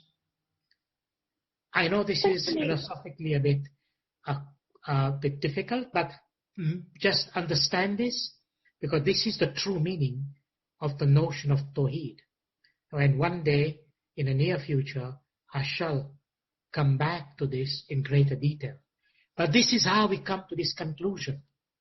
So now, to come to the actual conclusion, what is the conclusion? Allahumma salli ala Muhammadin wa ali Muhammad. We are saying, so now I would like you, for a moment, go back in your memory and imagine that you are sitting during this Diamond Jubilee occasion in one of the Didar places you've been, wherever it was, and you saw Mola Bapa come. And what do? We recite Salawat when Mola Bapa comes. And as we recite Salawat when Mola Bapa comes, why are we reciting Salawat? I'll just explain. It's not for him. It's for us. During that Salawat that we are reciting, and at other times, including the time of Chandra, when we are reciting the Salawat, we are beseeching, we are supplicating Mola Bapa. What are we supplicating Mola Bapa? Both the physical meaning that I've explained of Allahumma salli ala Muhammadin wa ali Muhammad, the progeny of Holy Prophet Muhammad, because that's what the Imam is. But we are also saying, O Allah, O Allah's Noor, Allahumma, O Allah, Mola Bapa's Noor, that you're in front of us, continue to send your mercy, your blessing through Muhammad. But where is Muhammad? Because the Salawat says Muhammad, Allahumma salli ala Muhammadin. But where is Muhammad there? Mola Bapa himself, today, Mola Bapa himself, he is both Ya Ali and Ya Muhammad. He is Shah and Pir. Shah means Imam, Pir means the Pir. Meaning, Shah Karim as Imam, Shah Karim Sayyallah as Pir. So, what we are saying, Allah and His Prophet, in that transcendent term, and the immanent, manifest form is Imam and Pir. So we are saying, Mola Bapa, you are Allah's Noor, you are our Muhammad also, because remember the Farman of Imam Sultan Muhammad Shah sallallahu alayhi wasallam, when he came to the holy throne of Imamat, what did he say? I am the Noor of Mawla Murtaza Ali, and Prophet Muhammad sallallahu alaihi wasallam. I am the Nur of Ali and Nabi. It's a farman. This is the same thing. Maula Bapa himself is the Nur of Allah, the Nur of Ali, and the Nur of Nabi. Both the Nur, Imam say, are with me. So this is the Nur of Allah and the Nur of the Pir. They are together in Maula Bapa himself. So we are saying in this salawat, Ya Maula, Ya Allah Almighty, possessor of this Nur, continue to send your mercy through the source of this mercy and wa Ali Muhammad and upon your whole creation. Why? Because Muhammad's Nur is the source of creation. And from Muhammad emanates that creation. And therefore, that mercy is channeled through that Nur. Do you now see why even reciting the Holy Salawat in the name of the Holy Pirs is the same as reciting Salawat in the name of the Holy Imam? Because they are the Nur of Ali and Nabi, they are the Nur of Allah and Muhammad, and they are combined together, and they exist together. They are one Nur. Ali Muhammad Yek Khuda. Therefore, our beloved Imam explains the amazing 5 benefits of the Holy Salawat.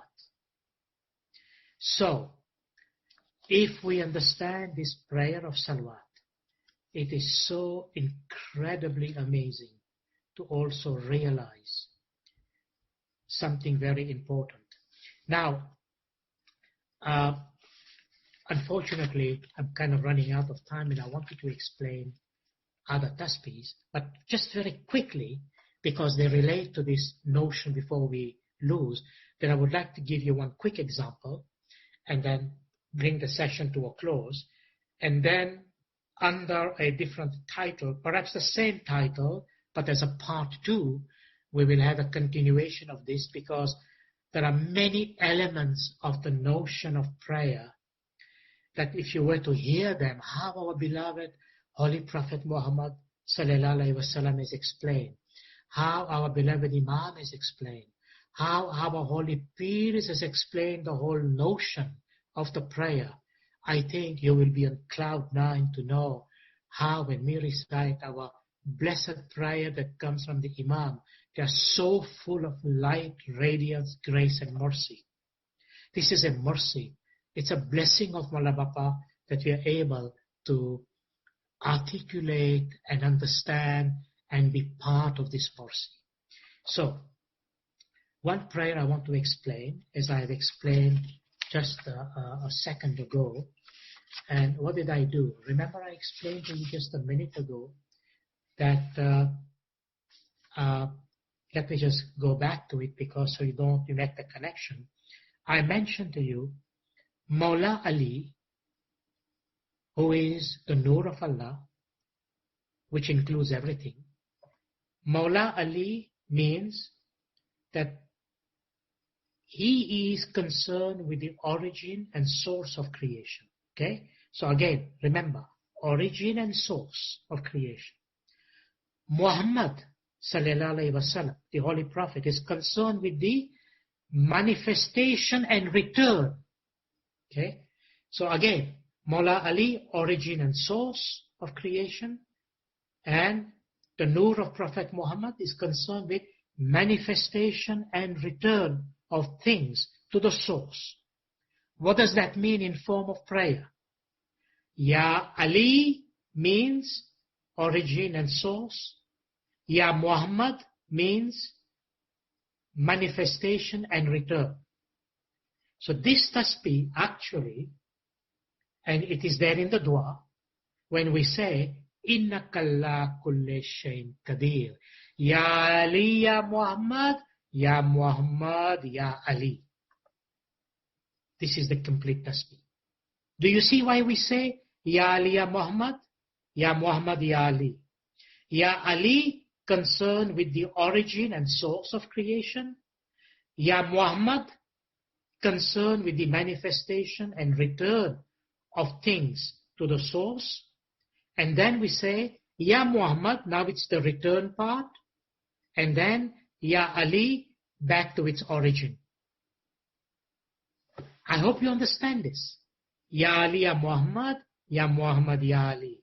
That's why we have this tasbih the way it is.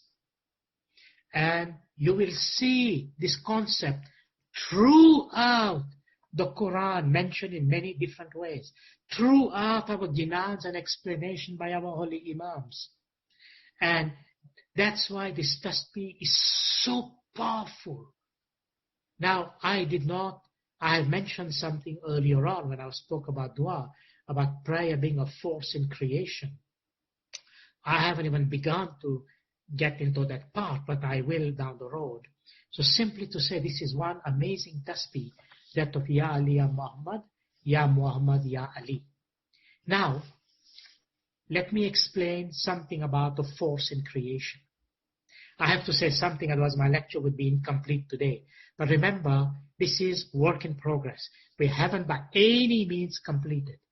So, take a few more minutes just to elaborate this example about why prayer in our tariqah is considered a force in creation.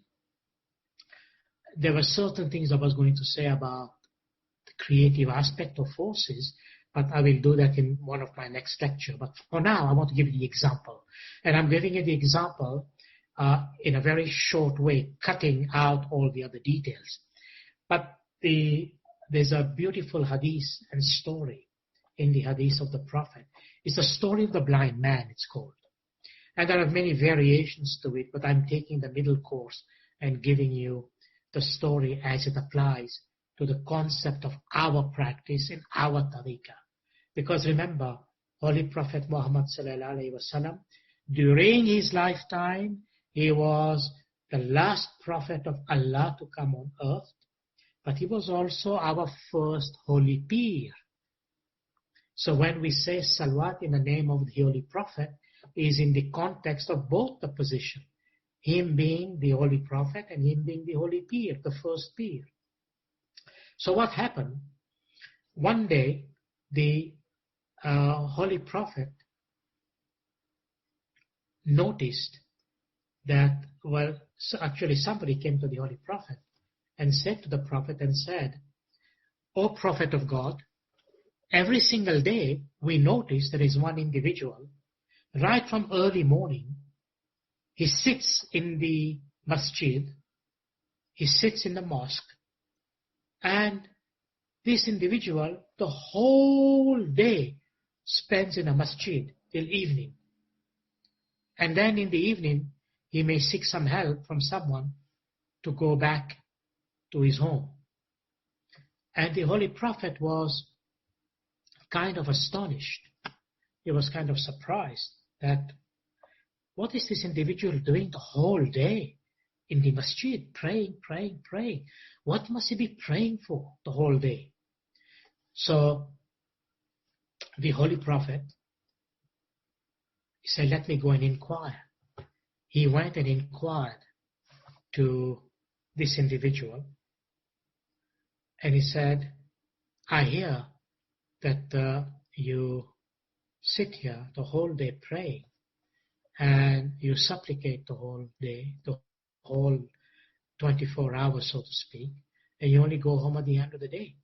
The Holy Prophet says, tell me, what is it that you're praying for that is so significant in your life that you are making all these prayers? And the Holy Prophet says to him that, look, before he could reply, the Holy Prophet said to him, he said, look, if you are praying to God, that you get, because this man was blind, I think I mentioned that. He was a blind man. He couldn't see anything. So the Holy Prophet said, if you are praying to Allah to restore your sight, because you want to be part of the world, the Holy Prophet said, don't. There's nothing in this world. Let me tell you what this world is all about. And the Holy Prophet says to him, have you seen the rotten, smelly carcass of a dead goat? How smelly and repugnant and horrible that is? That is the world. Is that what you want? The Holy Prophet said, don't ask for sight for this world. Continue with your inner sight and let that be a blessing to you. And then the Holy Prophet told him a few other things about the world. And then he said, O Prophet of God, let me assure you, my prayers have nothing to do with the world or getting sight for the world or asking something about any material gain from the world or anything the world may represent. That is not why I'm praying for. Then the Holy Prophet says to him, what are you praying for? He says to the Holy Prophet, O Prophet of God, I have heard you say that in the name of whose hand my soul is possessed. So he said, in the same way to say to the Prophet, that in whose hand my soul is. I swear to you, he says to the Holy Prophet, I give you my oath, he says to the Holy Prophet, I do not ask Allah to give me sight for anything to do with the world. There's only one reason I want my sight back. And what is that? The Holy Prophet asked him. I want my sight back, he says, because, O Prophet of God, I want to make your didar. I want to see you.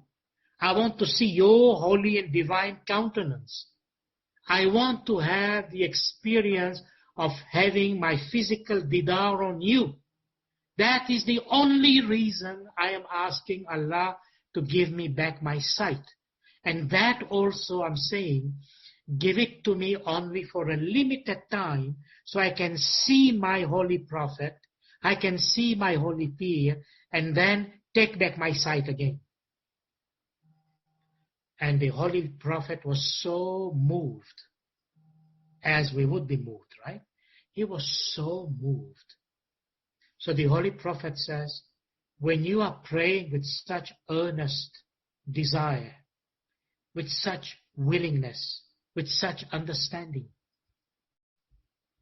are you achieving the result of your prayer? Are your prayers being heard? He says, Holy Prophet, O Prophet Muhammad, he says, I do not know.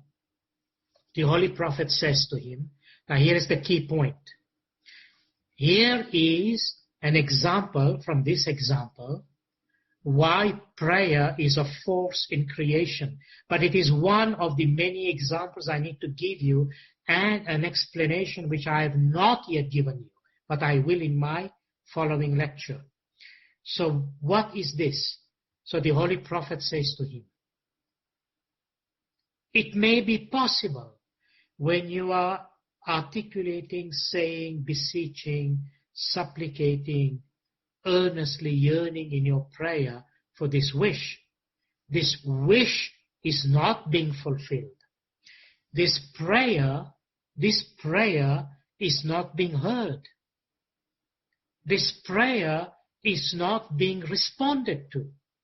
Why else would you pray? So the Holy Prophet said to him, it may be there are some obstacles on your prayer. You know, many people say, and they often quote that part of the scriptures, the Christian scripture. They say, ask and you shall receive. Well, this blind man was asking, was never receiving. And I hear this from many people sometimes, in great humility. Oh, I'm asking, I'm praying, I'm doing this, I'm doing that, but my prayers are not being responded to. Did you hear the verse of the Quran I recited earlier on? I listen to the prayers of my suppliant. Then he says, I answer the prayers of those who supplicate to me. This is in the Quran, so you can't deny it. You can't deny it. It's there. It does answer. right? So why is it in this case the Holy Prophet had to say to this man, some of your prayers are not being answered.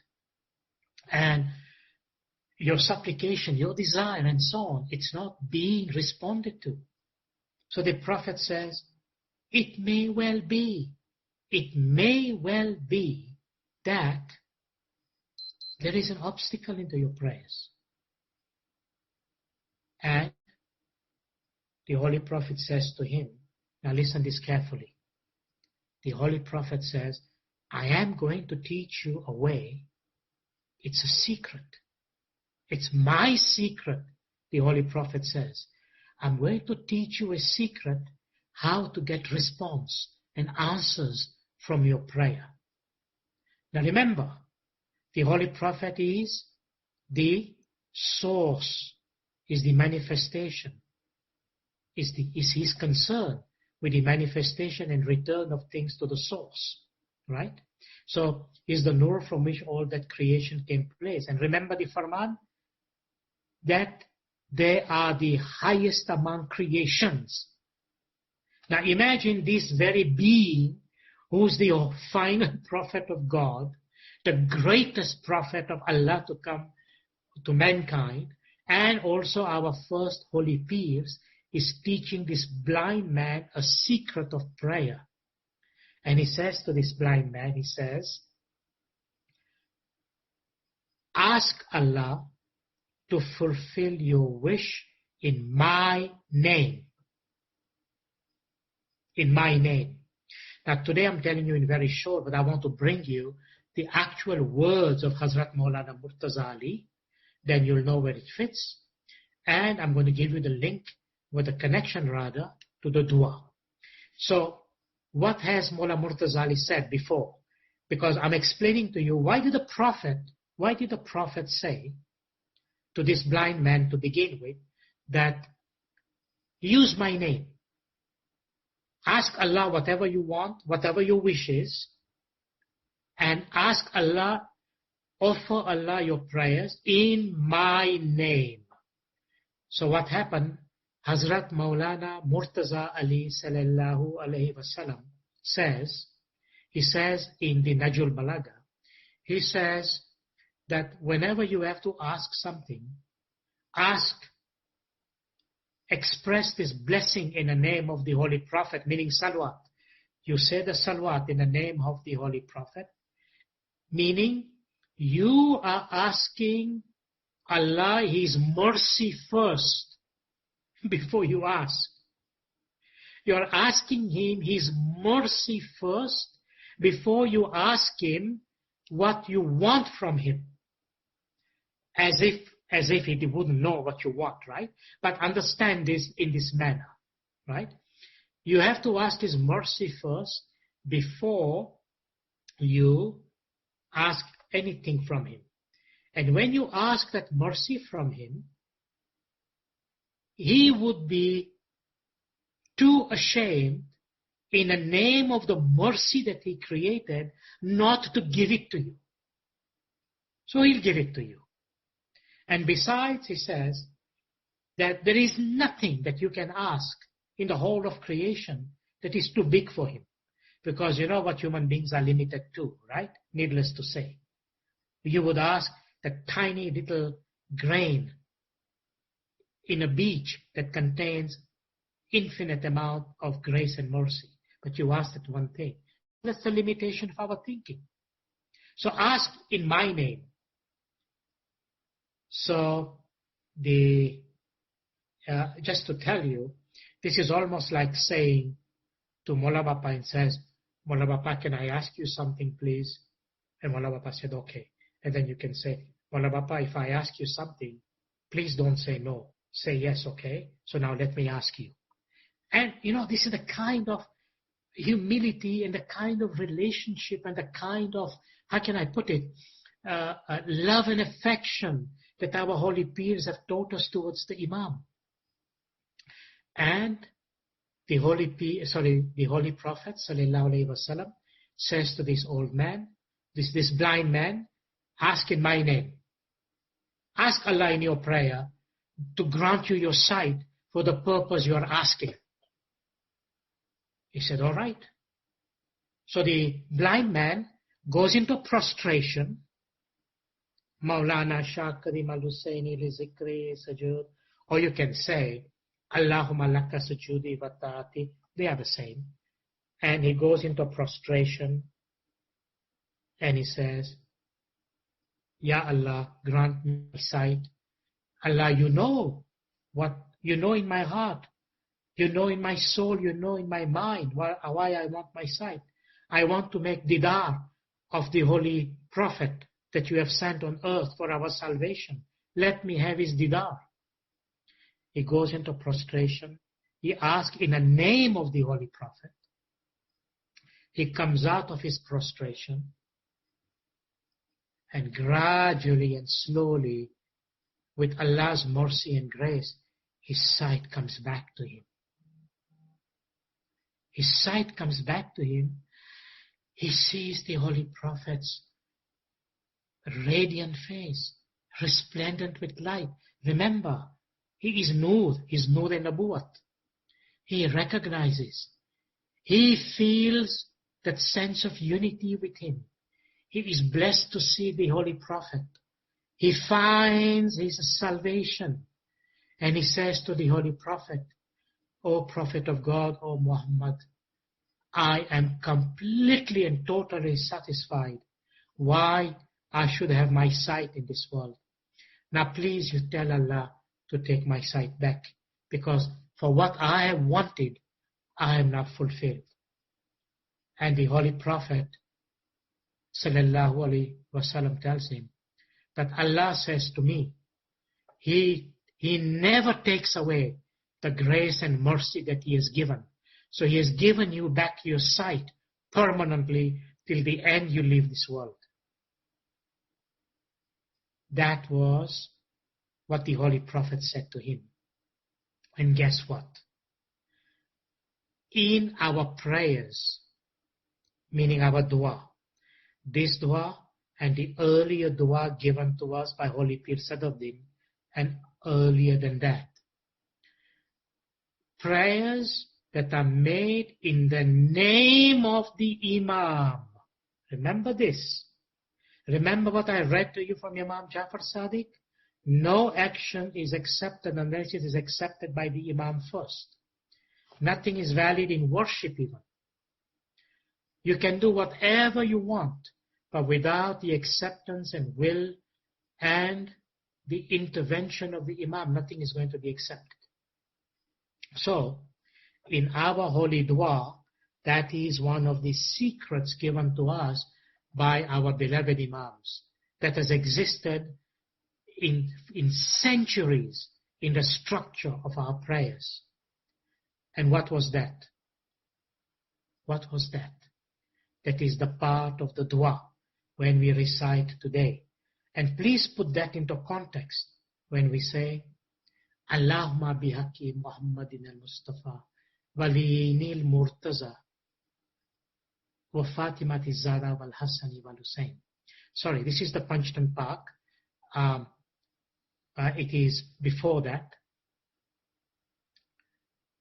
When we are beseeching in our dua, we are saying, Allahumma bihaqi Muhammadin al-Mustafa. Sorry, have a hole in my memory for now. We are beseeching in the Holy Imam in our dua. We are saying in the names of all the prophets, in the name of all the Imams, we are saying, O Allah, in the name of all the Imams, in the name of all the prophets, I beseech supplication for forgiveness. So that is the part we say, Allahumma ghafirna, zanubna, wadhukna. Allahumma ghafirna, zanubna, wadhukna, wasahil umudna, wadhukna, wadhamna. So that is one part. We are asking to make our task easy. Allahumma ghafirna, wa aimatika al-muttarin, wa imamina al-hazad al-mawjud, Shah Karim al-Husaini li zikri sajud. We are saying, O Allah, forgive me my sins. In the name of the holy Imams, in the name of all the prophets. Continue. So we are asking the Nur. Say, O Nur, which is the Imam, in the name of all the other Imams, in the name of all the prophets, accept my prayers. If you can understand this part, you will come to the realization. Why are we saying that in our dua? Why are you invoking the name of all the prophets and all the Imams? How? This creates the source of that grace, mercy, love, compassion, feeling, and connection. So if you come into the name of the highest of the authorities, you will do what you have to do, because it's a divine command. And it is this secret of prayer, one of them, that the Holy Prophet taught to this blind man, out of which his sight was restored. So, in our holy dua, this part is there. And you must remember that it is in the name, the secret of prayers in our tariqah, it is the name of Mola Bapa himself. So before you say any prayer of any kind, always remember Mola Bapa first. Make a vow, make a niyat, express your intention. What does he say? What your intention says. Because when you say Allahumma bihaqi, in the name of, let me expand this a little bit, because I mentioned the name of the Holy Panchtan Park. Do you remember when Adam was excommunicated from paradise? And then he was asked to repent and ask forgiveness for his transgression. And for 9,000 years, he sought forgiveness of Allah Almighty, and his forgiveness was never granted. Just like the old man, he was not given that acceptance of his prayers. In this case, he was not given this forgiveness. Then it came to a point where Angel Gabriel came to Adam and said to Adam, you can continue asking forgiveness till the end of eternity. And it's going to take a long time for Allah to grant you forgiveness for your transgression. So Adam says to Angel Gabriel, he says, so what must I do? So Gabriel tells Adam that when you were in heaven, did you not see the name of the blessed light written around the throne of God? And Adam says, yes, I saw there were 5 names there, but what are these names? It's not in my consciousness. I do not recognize what these names are, because the names were written in a different form that Adam didn't recognize. And Angel Gabriel tells Adam, you know what? If you want forgiveness of your transgression, which we've been asking for 9,000 years and you didn't get it, you will get forgiveness if you ask Allah forgiveness in the name of those 5 divine beings. And Adam says, oh my goodness, tell me, teach me what these names are. And Angel Gabriel tells Adam, these are the most holy, sacred, most radiant, blessed, illuminated name in the whole of cosmos and creation. They are indeed the source of anything and everything. And if anyone recognizes them, they get salvation through it. So Adam says, O Gabriel, whom you are the highest angel of Allah Almighty created, teach me these names. I beg you, I beseech you. And Gabriel said, listen and listen carefully. These names are the names of the holy Panchtan Pak. O Adam, they are Hazrat Maulana Murtaza Ali Sahi Allah. They are the name of Holy Prophet Muhammad Ali Sahi Allah. They are the name of Hazrat Hassan Sahi Allah. They are the name of Hazrat Muhammad Ali Sahi Allah. They are the name of Bibi Fatima Sahi Allah. Oh my goodness, Adam says, I never realized this is actually the manifestation of Allah's Nur.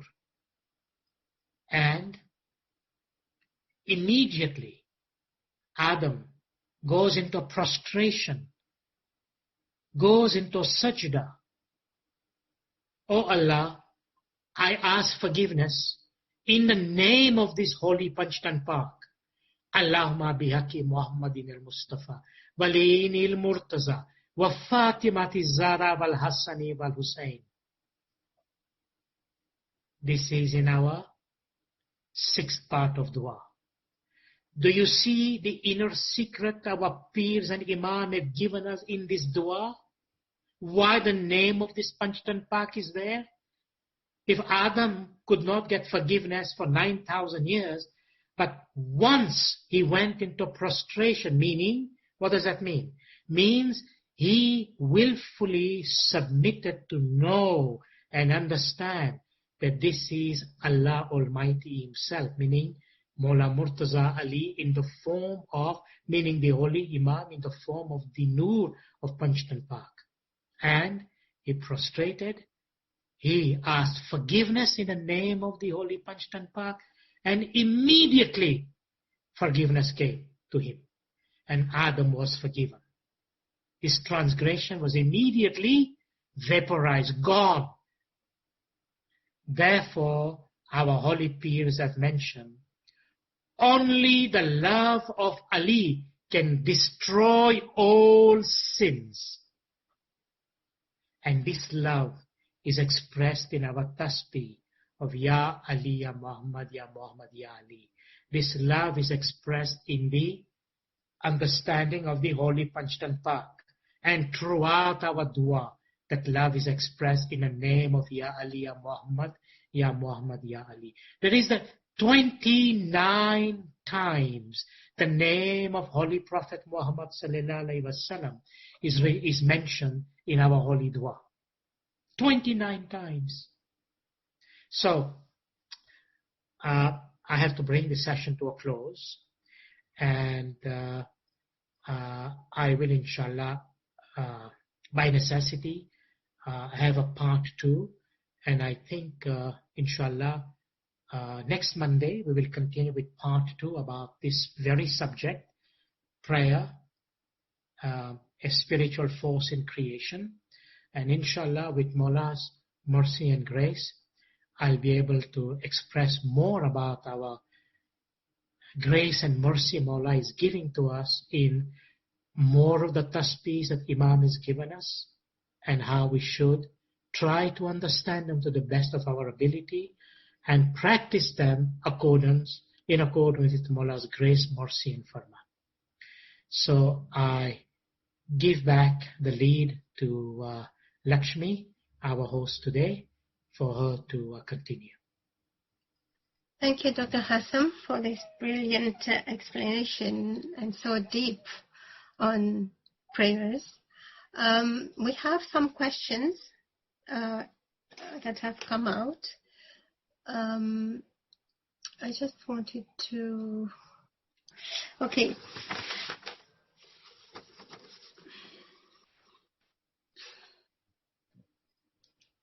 Thank you. Prayer will also increase your gratitude manifold. How does one feel this in our soul? Please read again, Lakshmi. I think I missed something there. Thank you prayer will also increase your gratitude. Oh, thank you prayer, okay. Manifold. How does one feel this in our soul? How does one feel this in our soul? Yeah. Yeah. And actually, there is the next question also, you can elaborate on that together. Prayer involves repetition of sounds, words, and therein lies its healing effects. Mind praying benefits how? Loud praying how? And congregation praying benefits how? The benefits of prayer in different forms. Thank you. Yeah.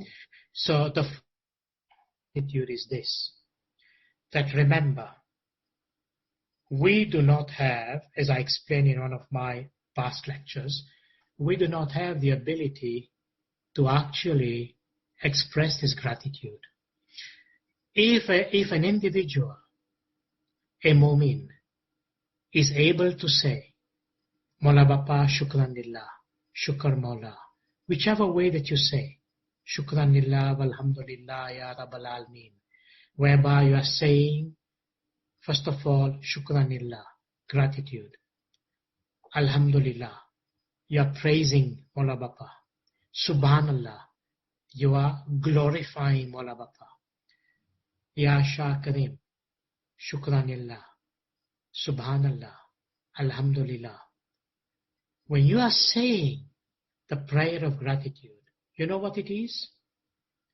It is Mola Bapa himself, out of his love and compassion. He has allowed you in your heart, in your mind, in your thoughts, because of some good action that you have performed, allowed you to express this gratitude, this shukrana, so that the gratitude that you express, the shukrana that you say, the glorification that you give, the praise that you recognize, will open the door of grace and mercy, and more barakat will come into your soul, which will then become empowered into your being through that grace and mercy to achieve more into your material and your spiritual life. Let me give you the evidence. I'm not giving you this explanation because I am the genius behind it. No. Mola Bapa has said in one farman, in fact in quite a few farman, Mola Bapa has said, success is not due to you. It is due to Allah's will, meaning to Him, to His nur. In another place, Mola Bapa said that if you have been successful, if you are happy, if you have this grace and mercy in your life, I'm just paraphrasing, He said, you must thank Allah in your prayers. And this includes your tasbihs, your regular prayers, your early morning prayers. I hope you understand what I'm saying. So you must thank Allah in your prayers. It's a farman. And then there is another farman someplace where Imam explained to us. Imam says, if you have been successful in this world and have made a success, don't say to yourself, my name is Jafar and I have become successful. Because Hazrat Imam said, remember, this is Mola Bapa saying, remember, it is not Jafar who has made success. It is Allah's blessing and Allah's will that has created this success. Are you following me? This is all to do with the notion of shukrana. That's why in that particular lecture I had mentioned, shukrana is the key to open the gate of more barakat and mercy. And Imam Jafar Sadiq sallallahu alayhi wasallam had explained to us, there is no greater prayer that you can express to the Imam than to express shukrana and thanking. And in fact, for those who are mu'min, hakikati mu'min, in the real sense of the term, and in the real sense of the practice, And in everything we do and say, guess what? Shukrana is expressed and articulated every breath. Every breath. Shukr Mola, I took this breath. Shukr Mola, I enjoyed my sandwich. Shukr Mola, I enjoyed the food I ate today. Do you ever say Shukrana because, your tongue and your taste buds and your sense of satisfaction, and you said, wow, this food I ate today really hit the spot. Are you saying Shukr Mola? Because if the senses were not there, if you had a defect, something or the other, your life would be miserable, just for that alone. So for how many things you need to be grateful to Him? If I was to simply use the example, and probably I will do that in my next lecture, something concerning the human body alone, you would be absolutely, I would say, wonderstruck. It will blow your socks off, as they say, to think such grace and mercy we enjoy, but we are never able to express our gratitude. That's why our beloved Imam Jafar Sadiq sallallahu alayhi wasallam says, Maulana Imam Jafar Sadiq says, if you can say Shukrana, then say Shukrana for that Shukrana, and another Shukrana for that Shukrana in Shukrana, and another one for that one and that one, ad infinitum. That in itself will constitute your true intention and desire to know and to say that, yes, I am expressing my gratitude to Mola Bapa for everything I have in my life. So, what that does, when you are at that level of understanding at least, what it does, it brings more grace and mercy upon your soul. Not just your physical being that is in the world, but upon your soul. Why? Because the expression of Shukrana, in its real sense of the term, comes from where? Not the lips. Your parrot can say that. You can teach a parrot to say it, he will say it. But it comes from the heart. And the heart is where there is the confluence of what your thoughts, in a sense, and your heart is. Your soul is. And when you are able to express that from the heart, then it is where the blessing also emanates. From the heart, where the soul is. That's why it's connected to the soul. The second part of the question, I think, was related to congregational and personal prayer. Yeah, it was, hold on. It was different forms of prayer. Personal, let me go back to that. While you're looking at it, I can just take that on. Okay. So, first of all, Sorry. Prayer involves repetition of sounds, words, and therein lies its healing effects. Mind praying benefits how? Loud praying benefits how? And congregational praying benefits how? Looks like there are 5 or 6 questions there. In the same. Yeah, so, every part has a different kind of an answer. Yes. So, look, put it simply, there is prayer that is loud, as it says, with sound, and sometimes that sound is perhaps melodious, and those prayers are sometimes articulated and expressed by a certain number, and that is understood. So there is, as they say, zikr that is loud, and zikr that is silent. But zikr essentially means prayer of the heart. And prayer of the heart can stay either in the heart or can be expressed actually verbally in a loud form. Now, when sometime in congregation we say prayers loudly and in a certain number, it has a specific meaning behind it. So let me address that first. When you say prayer individually, is indeed benefit that you draw individually as a prayer. That's your personal prayer, is one-on-one. There is a hadith of Holy Prophet Muhammad sallallahu alaihi wasallam that says, when you say prayer in congregation, it is multiplied 500 times. Now there are different hadiths that says different things. But essentially what does hadith means? That hadith means that when you go to Jamaat Khana and you pray together with the Jamaat in congregation, the prayers said by everyone collectively in the Jamaat is also added to your own. So let's say if there were 200 people in Khane or 20 people in Khane, the prayers of all those people present on that day, when you were present down there, it's all added to your own prayers. So congregational prayer is indeed enormously powerful. There was something I was going to share with you. Let me see if I can find it. It's a beautiful quotation from Ibn Sina. Abu Ali Sina, as you know, was a great philosopher, scientist, and theologian of the 11th century, and he was Ismaili. And he wrote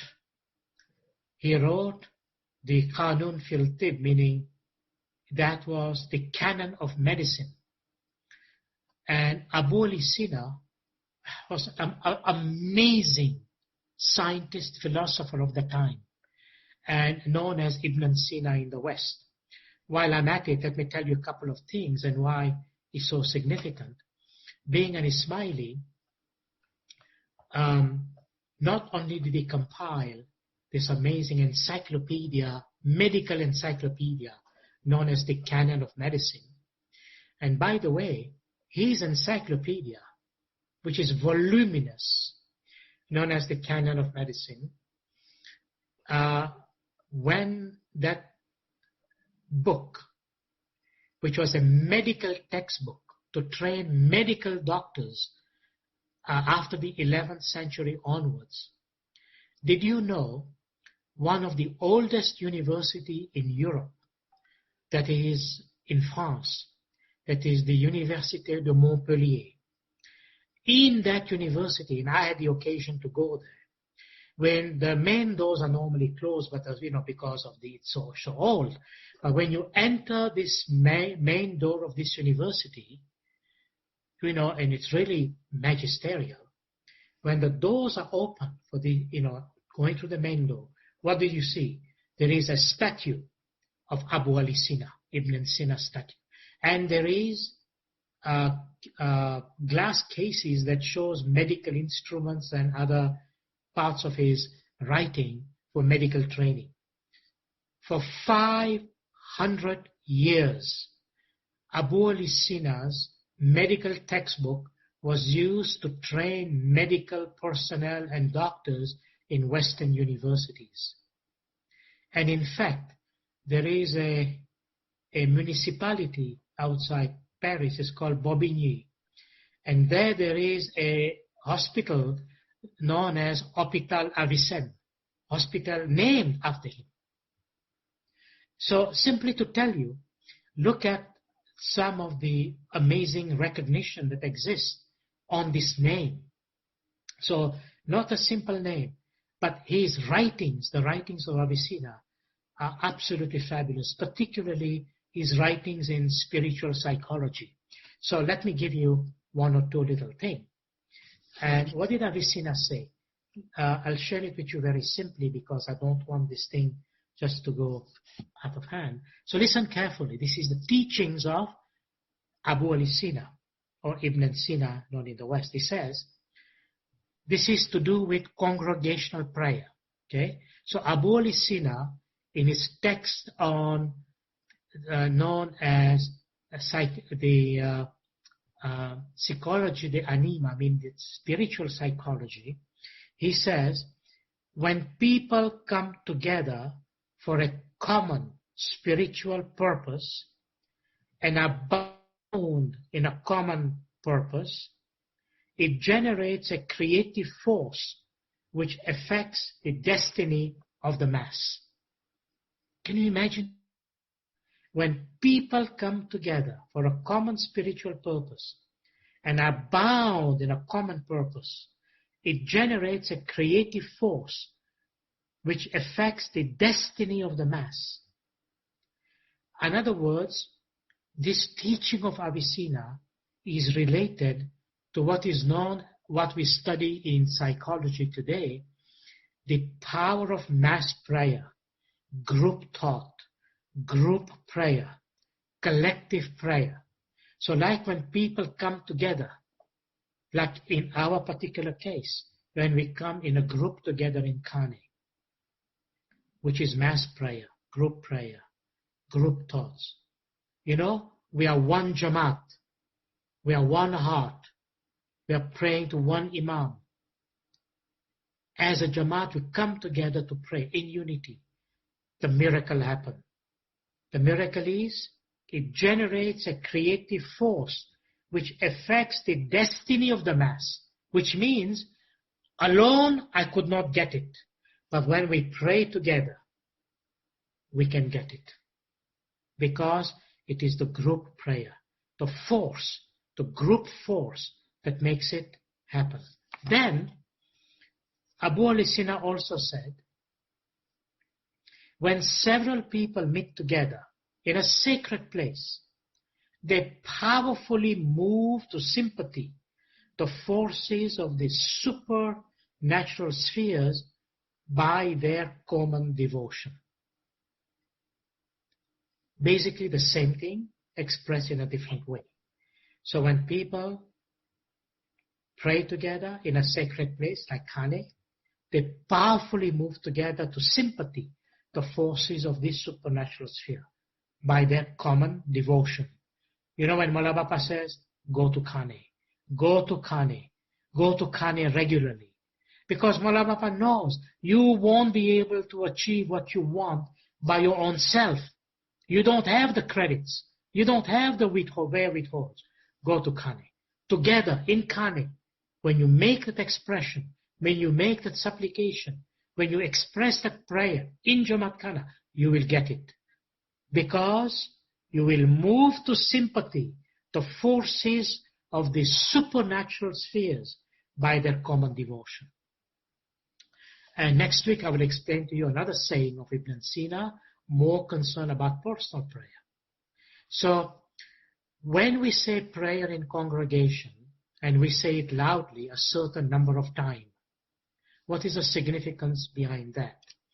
Well, in our case, in the case of our tariqah, it is the Imam of the time or the peers by the permission of the Imam who tells the Jamaat, this is how you recite the tasbih, these are the tasbihs, and this is how you recite the tasbih.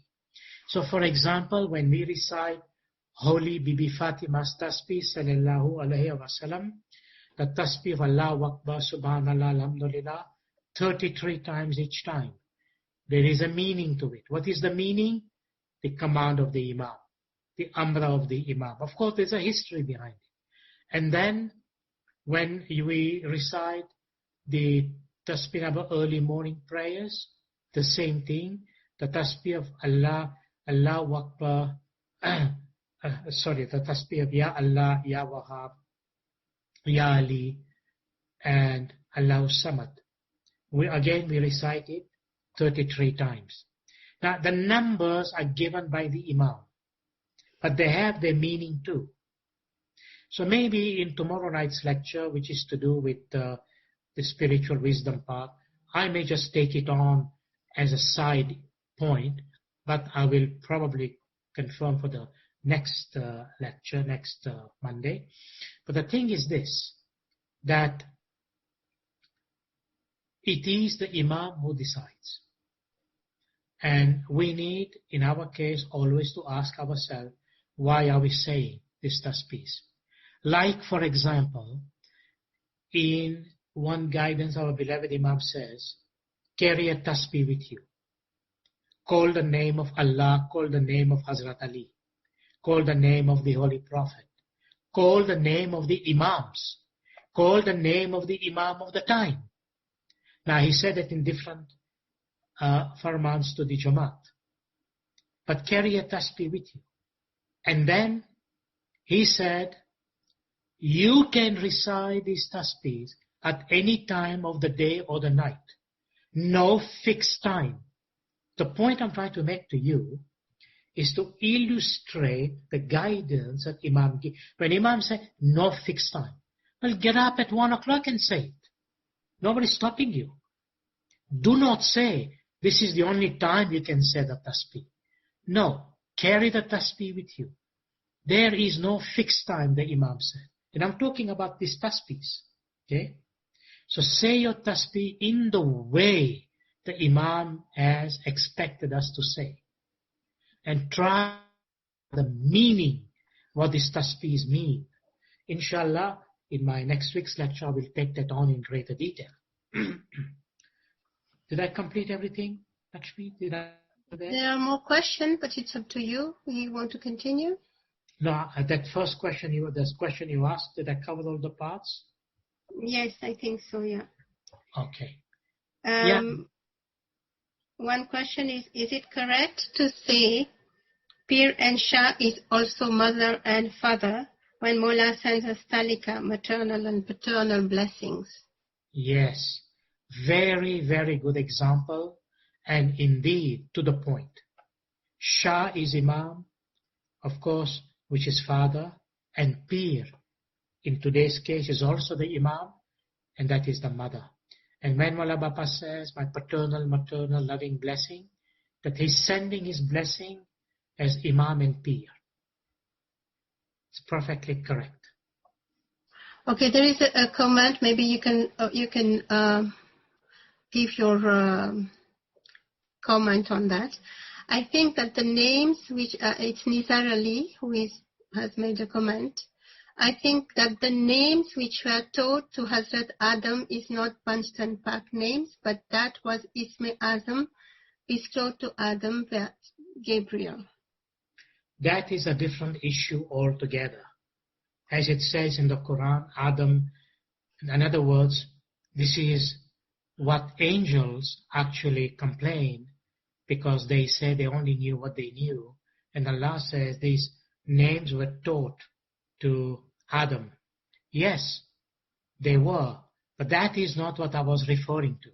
That's another issue related with Adam, related to the names mentioned by name. Not the Isme Azam are not mentioned, but that is the allusion made to Isme Azam, to Adam at that time. I'm referring to the time when Adam had transgressed and how he was seeking forgiveness. It's two different things. So there's a question, Dr. Hassam.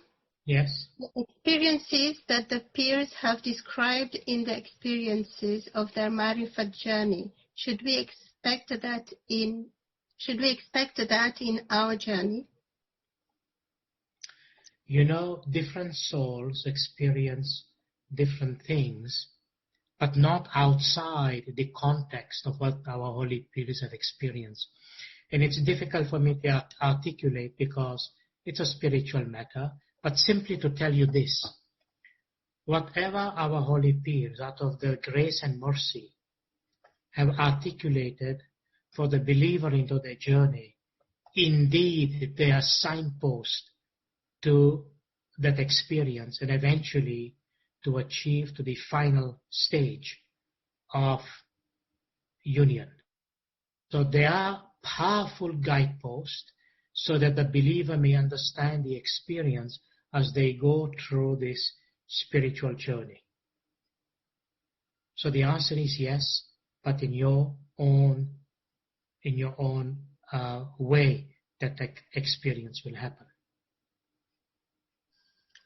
Okay, there is another question also that has been submitted twice. So, can we pray for Mola's safety?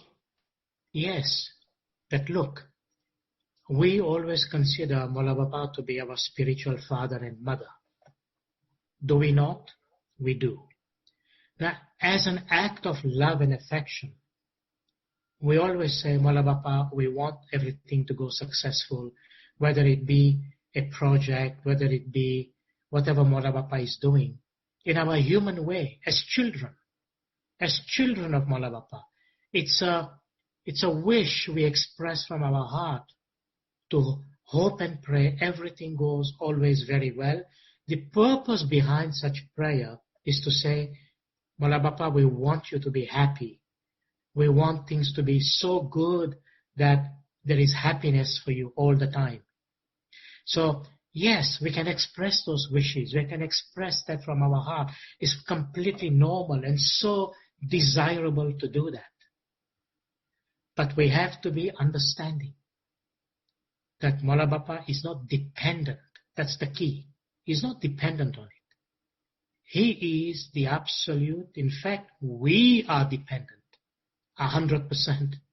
But he is independent. Like it says in the Surah of the Throne. He is the Surah of the Throne. Surah Ayatul Kursi. But the thing is, we have such loving relationship with our beloved Imam. Because Mola Bapa is our spiritual father and mother. And you know, this love that we have for our beloved Imam is inexpressible. It is something that comes from the soul. And it rests in the heart. And we have this bond for Imam.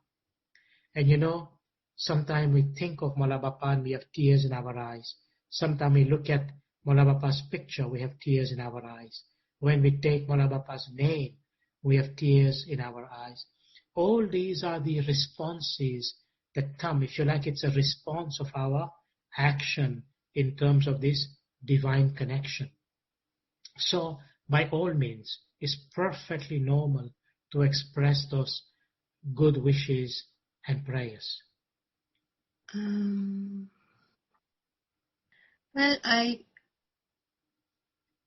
Faiza. Yes. Yes, can you unmute that person who wants to ask a question? You can ask your question, Ajay. Yali Madad. Mulali Vadat. Yeah, I just want to ask, as we recite Salawat in funeral, if we get the news of the non-Ismaili members has passed away, can we recite Salawat for them as well? Well, two things. That our own practice is, generally speaking, for ourselves. That is understood. Now, there is no harm when we pray for other people too. In fact, it is good. And the question is this, which it's a logical question, that let's say the person who passed away, you say, is non-Ismaili. Let's say they are of a different faith. So when you express a prayer in the context of your own faith, you have no way of knowing whether in that faith, that context is understood or expressed. So that's one thing. So you have to understand that. But the other thing is this, regardless of the context, you simply say that, okay, this person has passed away, I will say a prayer. Yes, you can say that. And in fact, we see that there is often enough examples that during the time of the Holy Prophet, wherever he was, if he saw, for example, a group of people going to the graveyard with transporting a body, he would always express a prayer. And prayers like Inna lillahi wa inna ilayhi raji'un, or prayer to the Creator for the rest of the soul of the deceased, things like that. Yes, definitely. It's a good thing to do, and it's an act of generosity and compassion. Thank you. I've got one more question. Maybe it might be out of topic, but it's just in my mind. That as an Ismaili, are we allowed to donate our organs? Because Yes. we donate blood. So yes. are we I am witness to at least 2 or 3 cases, medically speaking, where such people had sought guidance and they were able to, in this particular case that I'm referring to, actually receive organs, kidney transplant and things like that. And the reason, if you look at it, if it is a kidney that has been transplanted, then somebody must have given it. Yeah. So if someone gives it, there's a person receives it. So the answer is yes. Okay. Thank you very much indeed. Thank You're welcome. Azmina's iPhone wants to ask a question. Azmina? Azmina's iPhone? Thank you very much. Azmina, but it's Al-Nur, our Okay. husband. It's not Okay, too sorry. So, Okay. Professor, I have a follow-up question that you began to answer about the descriptions that the holy prophets have, the holy peers describe in many, many Ginans about their experiences as they made the journey from Hakikat to Marifat. And one of these is about the fact that your heart opens up and it's like a lotus flower and your cells begin to emanate like tiny vision lights and so on. And there are earlier signs. So if you are a good practicing, consistent practice, a Bangi practicer, and you haven't seen any of those signposts, what do you conclude? Does it mean that you have not reached those stages? And after that, I have another question, please. No, it doesn't mean that, because you have to remember one thing. Our practice is very particular, and our practice is fundamentally based on Mola Bapa's grace and mercy. You cannot have the idea in your mind that because you are sitting in the practice that there must be some kind of experience. The answer is no. The answer is that you do what you have been asked to do, and the rest is left in Mola's grace and mercy. When He decides, when He wishes, when He will ordain it, then you will be able to see your own progress and eventually what Mola Bapa desires. So remember, in our practice, the fundamental basis is Mola Bapa's grace and Mola Bapa's mercy upon that individual murid or mu'min during their practice. And that's where it stops. You cannot add or subtract anything from it. No amount of tossing and turning will make it happen in any other way. So, because this is the ultimate act of humility, remember Mola Bapa said, be humble, don't be greedy and so on. So I will leave it at that. Okay, so as another question, you had mentioned earlier that Sultan Muhammad Shah had made a farman that said, as an Ismaili, you are elevated. Now, what about these people who are non-Ismailis, who are doing good deeds in the world? They have their own way of meditating. What of them? How are they going to have their souls elevated?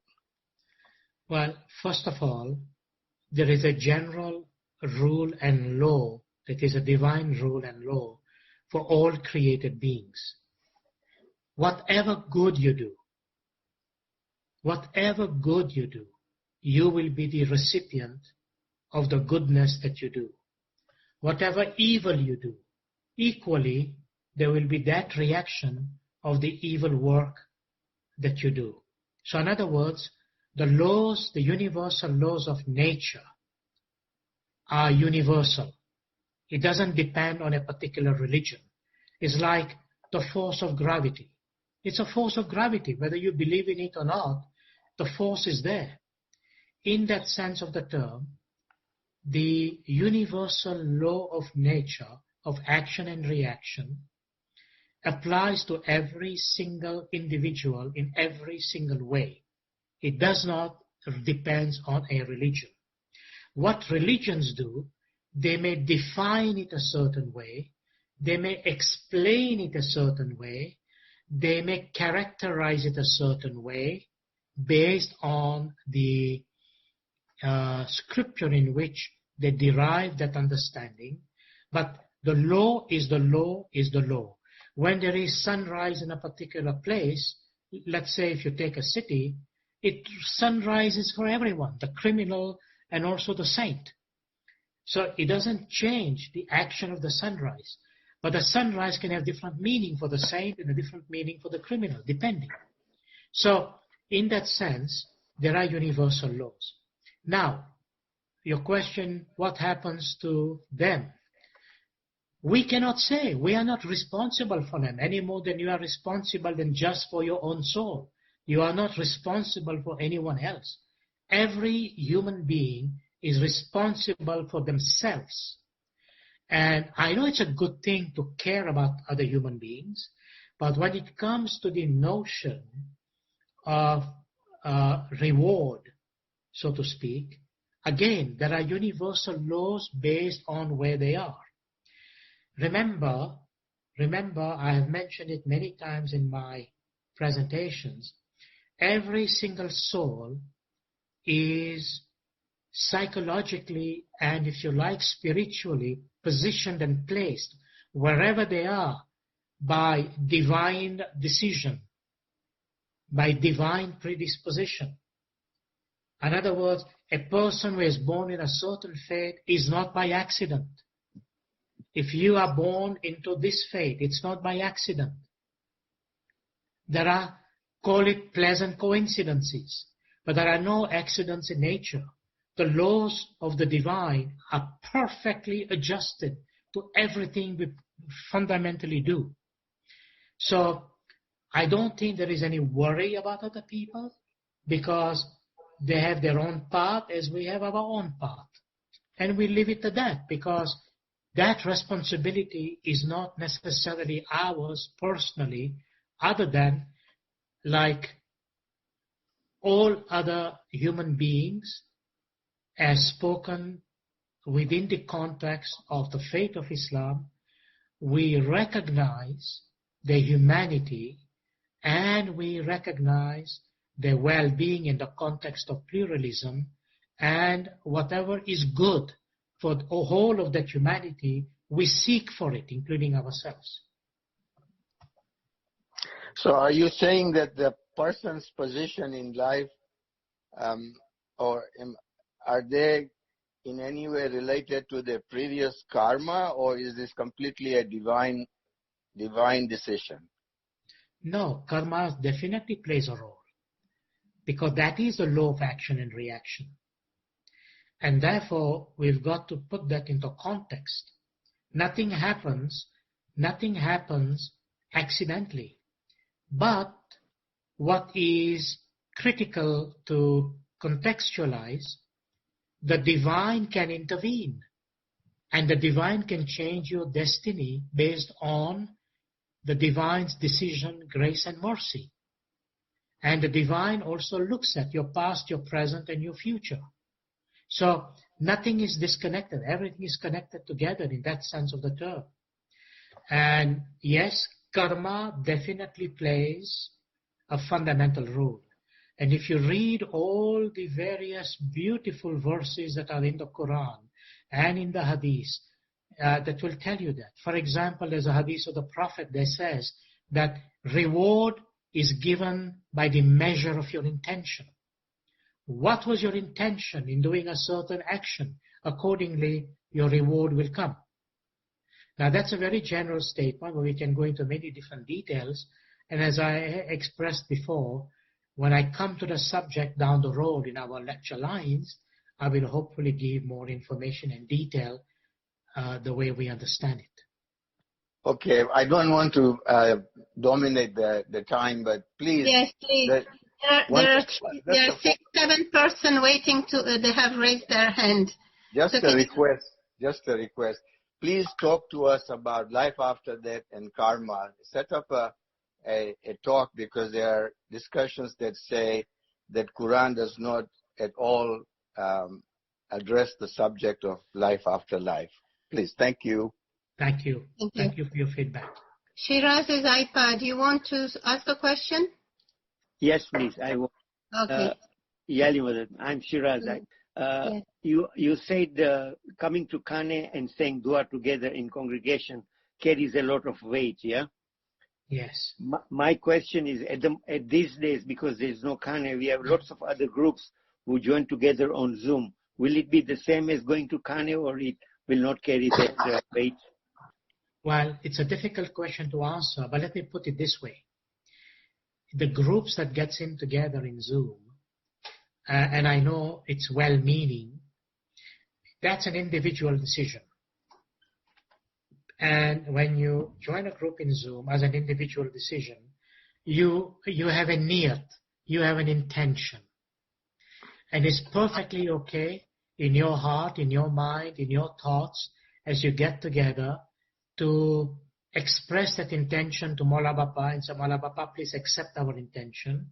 And given the circumstances, Mola Bapa accepts the intention and you get the benefit. But remember, there is a difference between when a group is sanctioned to be official and when it's not sanctioned to be official. That's the only comment I want to make. Well, I mean, nothing is, of course, sanctioned. It's all done privately by groups. Yes. So the idea is that your intention, because remember, intention is pure. Intention is pure because you get more pleasure in saying dua together than absolutely sitting home with your wife and saying. Yes. And I fully recognize that personally. And I say it's a wonderful thing to do. And it's a good thing to do. Because you motivate each other, and your intentions are there. You support each other through that process. And may Mola Bapa accept your intention and fulfill all your prayers. Thank you. And just a small another question, just for general knowledge. You said the son should be brought into Khane, give it to Mukhi Sahib or Kamre Sahib. But in those days when Islam had just started and people were, not like, they were not that sort of choose. Where would they be giving this? Did they used to give it to the Prophet, or did they used to send it to the mosque? No. During the time of the Prophet, are you referring to? Yes. On those earlier times. Yeah. During the time of the Holy Prophet, they used to have a system called Baytul Mal. And that Baytul Mal, there were people put in charge by the Prophet, but it was brought to the Prophet and brought to Mullah Murtaza Ali during the time of his Khilafat. So it was a system of Baytul Mal, and the Ushur Allah and the Khums and the Zakat was brought to Baytul Mal, which was very much the equivalent of what we are doing in our tariqah today. Thank you, sir. Thank you. Thank you, Lakshmi. Thank you. Thank you, Shiraz. Okay, Seema has raised her hand. Seema, are you ready to ask your question? Yes, Yali Mudad, and thank you very much, first of all. Thank you. I would like to ask about the bowl. When can you change your bowl?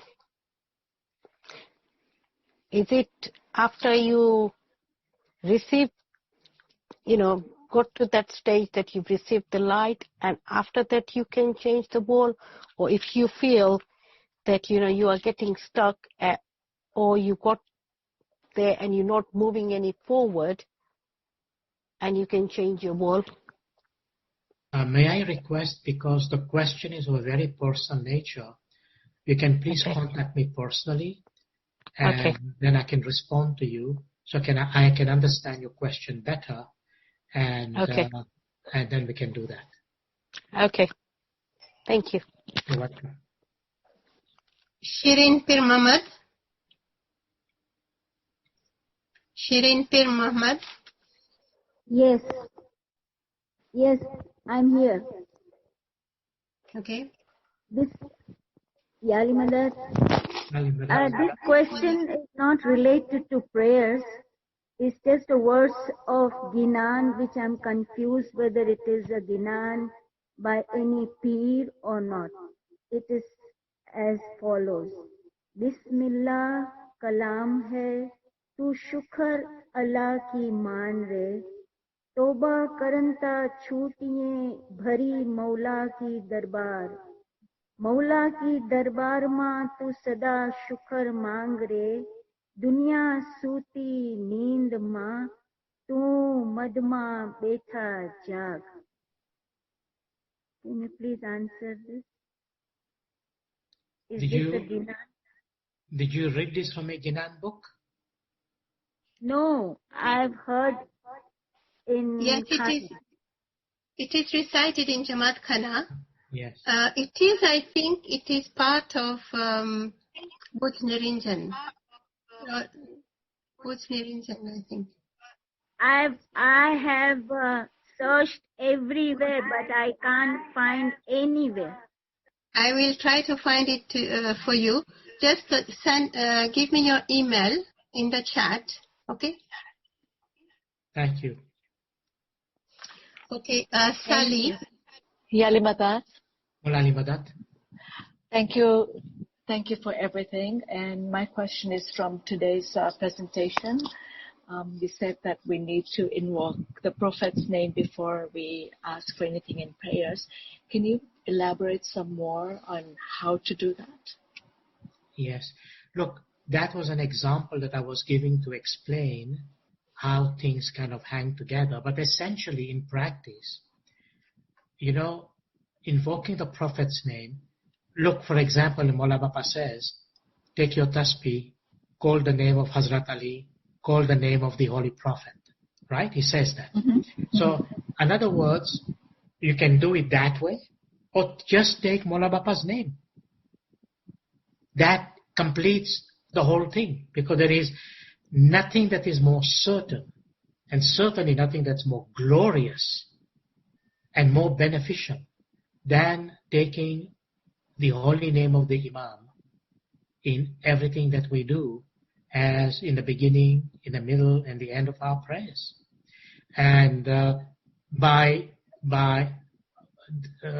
default, if you like, you are invoking the Prophet's name too. Right. When you say Ya Ali, Ya Muhammad, Ya Muhammad, Ya Ali, or when you say Ya Shah Karim, it includes the Prophet's name. Right. Thank you very much. Good question. Thank you. Thank you.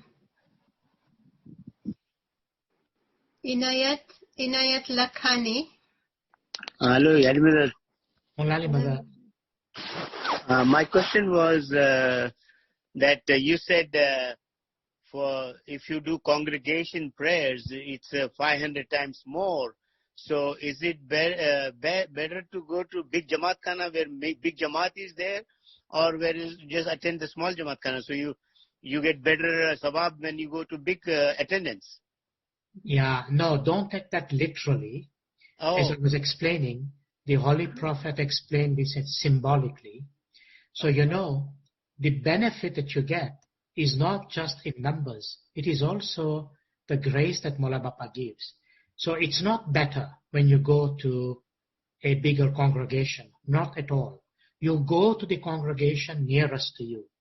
In fact, Imam Sultan Muhammad Shah alayhi salam had even explained that in one of the earlier farmans. And he said, you could be living into an isolated town where there are no Jamaat Khanas.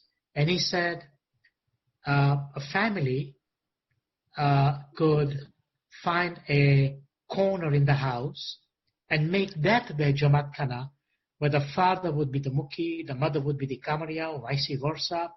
And that would be their Jamaat Khana. And the Imam says, I will give you the same sawab as if you went to a regular Jamaat Khana. So everything depends on your niyat. Now if you say to Mola in your heart, Mola, I want the benefit, I want the sawab of all the Jamaats of BC, for example. Indeed, that is the case. So it's not that because you went to one Jamaat Khana who had, lesser number of people and into another Jamaat Khana. We are talking about the totality of the Jamaat in that precinct, if you like.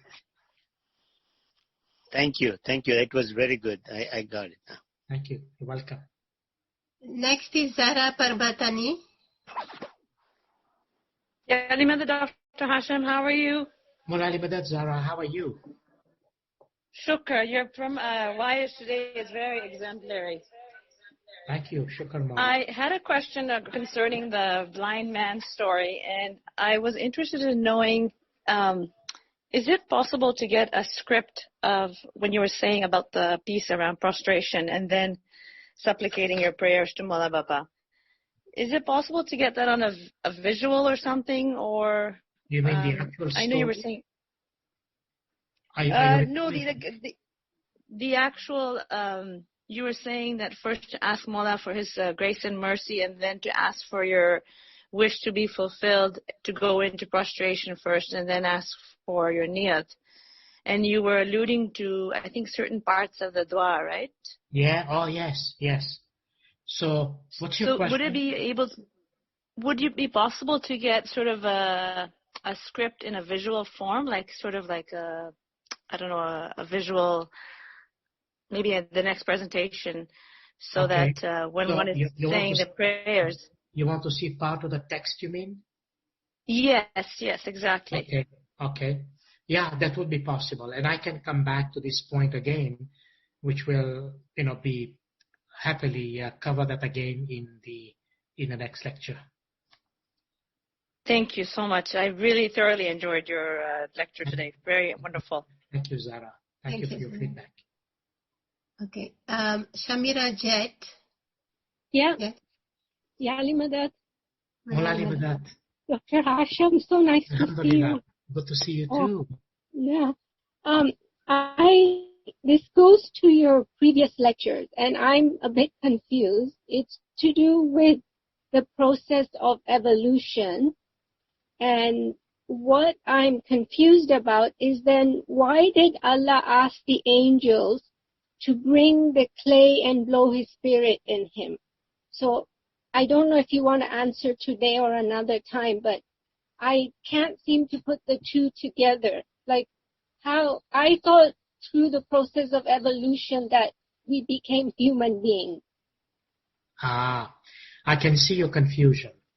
Look, evolution as understood in the Darwinian sense, which is the current concept within science, does not explain everything about what this evolution is.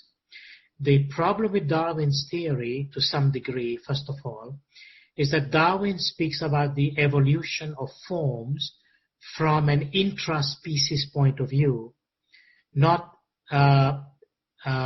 extra-species. So in other words, it's speaking about the evolution of forms within a certain species, but not jumping from one species to another. That's one thing. The notion of evolution from call it from a theological or religious point of view is, if I can put it very simply for you, that according to the religious understanding, evolution also must include the spirit which occupies that specific body. So, in essence, Allah created 8,400,000 forms. Right? And one form did not become another. They're all different forms. And it is the soul that basically migrated from one form to another based on their spiritual evolution and correlation to that specific body. So it is confusing if you mix the two. And then the human aspect also is what you have just mentioned, that Allah fabricated and created the human being from His own hand and gave it His own form, because there's a hadith of the Prophet, they say Allah created Adam from His own form. So Allah made that to make sure human beings didn't get confused, that He too took that supreme form that He created. So this was one of the form at the end of that chain. And the notion that He made Adam with His own hands and ordered these angels to bring clay from earth, and He kneaded the clay and made Adam and his spirit into it, was indeed to show the very human form that is a mirror. The human form is the mirror of that Adamic creation. Now, again, I would like to say my response is vague because I need considerable time to explain all the notion of variation and bring in between how we look at the way Darwin's theory correlates, and then basically see the gaps where they are, and then what are the arguments given, theologically speaking, about what we say acceptable or not acceptable from either Darwin's theory or from theological point of view from the other side of the net. So I can tell you very confidently that it's been a work in progress for some time based on what the Gnan Quran says and what hopefully we can muster from scientific theories. And luckily scientific theories are very much advanced today, and many good things can be extrapolated from them and see how we can interface them and interrelate them. But I'll do that into the future. Okay. Thank you. Thank you for your beautiful lectures. Thank you. Thank you. Thank you for your feedback. Next is Diamond Kimani. Diamond Kimani, are you there?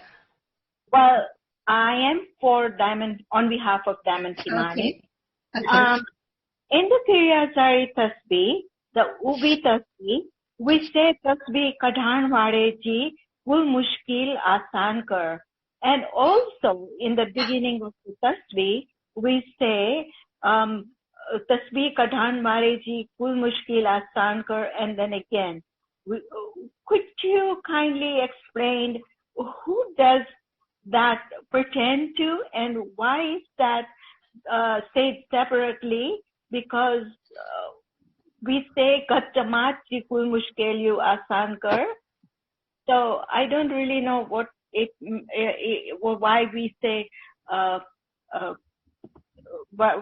Kadhan Ware Ji Kul Mushkil Asan Kar. Well, there are two things here. There is the Jamaat in general that is attending the congregation, and therefore the address to the whole Jamaat.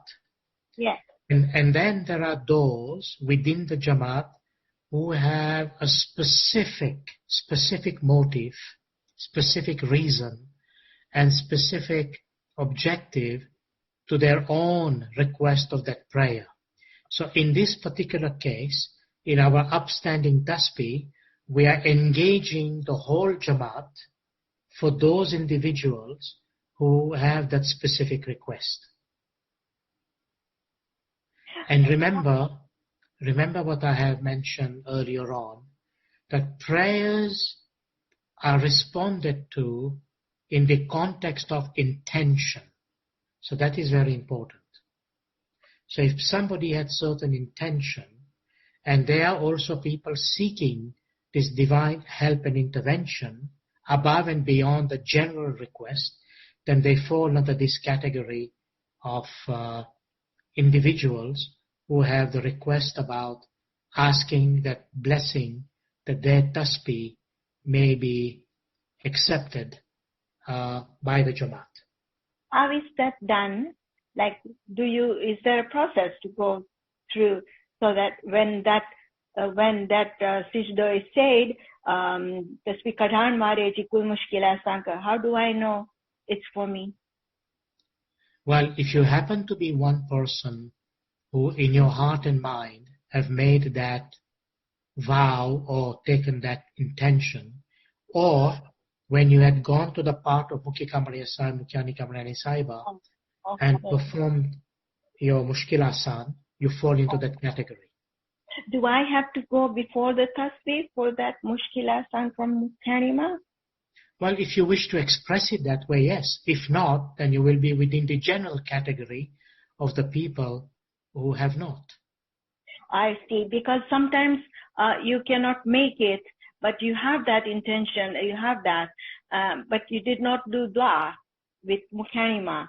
So it's discounted? Well, it's not for any individual to say it's been counted or discounted. What you have to do is to ask yourself, are you following the ceremonies in accordance with what we need to do? And not suddenly decide arbitrarily what you think you ought to have done or should have been done. So, for example, the process is pretty clear. You know, many Jamaati members will go towards the part, make an offering, and request Mushkil Asan. There are others who will not do that. So they fall within the general category. So both are taken under consideration during the upstanding tasbih. May I ask you also, I'm sorry, but may I ask you, when you go to do your dua karavi with Mukarima, she automatically says, Molakul Mushkil Asan, correct, but do you have to speak out and say, Mushkil Asan Japaistai? No, you don't have to. When you make your offering, in your heart and mind, you make that niyat, and you don't have to say anything other than the tobo taksirat that we do. Yes. And in your niyat, that is encompassed. You don't have to say it. Yeah. But remember, even if you don't say it, you have to express the niyat in your heart while you're doing it. All right, I get it. Thank you so much. Thank you. You're welcome. Well answered. Next one is Zinat Madani. Zinat? Yeah. Hello. Can you hear me? Yes, I can hear you. Okay. Missionary Sahib Yali Madad. Molali Madad, nice to hear from you. Yeah, do you remember me? You taught us mind mapping. I remember you vividly. And I remember your kind hospitality and the good thing we did when we did it about mind mapping. You disappeared since then. Well, inshallah, we can always revive that. Yes. Okay, I have a question.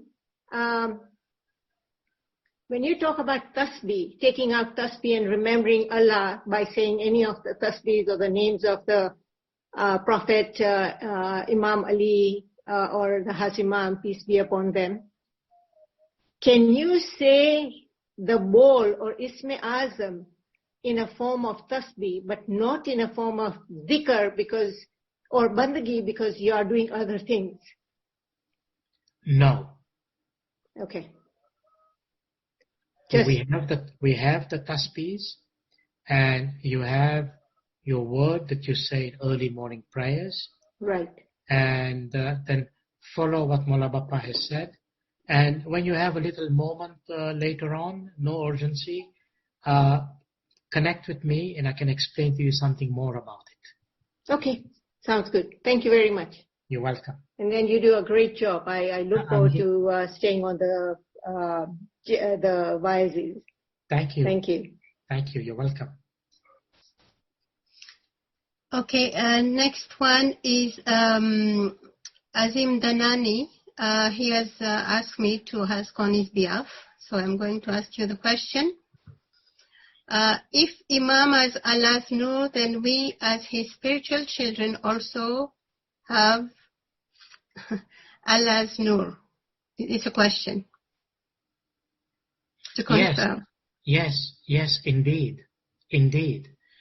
And the only difference is we haven't realized it, but we do. We definitely do. So maybe to give an example is imagine there is this huge bonfire, right? And if you take that bonfire to be symbolically representative of the Nur, so imagine a little sparks that come out of that bonfire. It's coming from that bonfire. And those little sparks is what is in us as human beings. And people have realized, need to realize what that spark is at their level of progression and understanding. That's why Imam Sultan Muhammad Shah sallallahu alayhi wasallam, he said, prayer is a daily necessity. It is the direct communication of the spark with the universal flame. So that fire, you can say, is a universal flame, and the spark is what is in us. So Imam says it most beautifully. It is a direct communication of the spark with the universal flame. Okay, there is Amina Sajan. Amina. Yali Yes. Madam, Lakshmi and Faiza, all of you for doing such a good job. Dr. HASSAM, thank you for sharing all your information. It is really, really helping. Shukr. I have to add something to a question that was asked previously by someone. If we could say a prayer for Mola Baba. Yes. I am in the habit of saying, Tabarakta Rabbana wa Ta'alaik, Ya Mola, Teri Zaat Barkatdar, Teri Zaat Buland. I say that every time, about 3 times, maybe more. And then Shukr. Shukr, Mola. Okay. The other question I have is, I understand Nabi Muhammad, Yes. He was created from Allah's Nur, and so was Murtaza Ali. Murtaza Ali has been there forever, even with all the 124,000 prophets, and then he was manifested with Prophet Muhammad, final Islam. So what happened with Nabi Muhammad when the other prophets were manifest in the world, doing the work to let the people know about one God? Where was Nabi Muhammad? Like I understand, Hazrat Ali was there throughout. He's always been there from the time of creation. And Nabi Muhammad, because of him, we have the creation. So can you please explain? Yes. So, Allah's Nur and Mawla Murtaza Ali's Nur is one and the same. Call him Allah or call him Ali is one and the same. Now, Mawla, Holy Prophet Muhammad Sallallahu Alaihi Wasallam's Nur, again, has always been there from the beginning of creation. And that Nur of his is sometimes combined and sometimes being separated. When it has been separated, it was simply a different physical body that came into being by divine order to fulfill that specific function. Now your question was that during the time of all the other previous prophets, where was Nabi Muhammad? Well, the answer is this, that every single prophet came from the Nur of Nabi Muhammad. You have to understand the word came. So from the Nur of Nabi Muhammad, those other prophets were able to be appointed prophets and fulfill the function of prophecy or prophethood. Until at the end of time, Nabi Muhammad himself manifested. So it was there from the Nur of Nabi Muhammad. Nabi Muhammad was always present as the Nur, and from his Nur came all the other prophets. That's why they are prophets.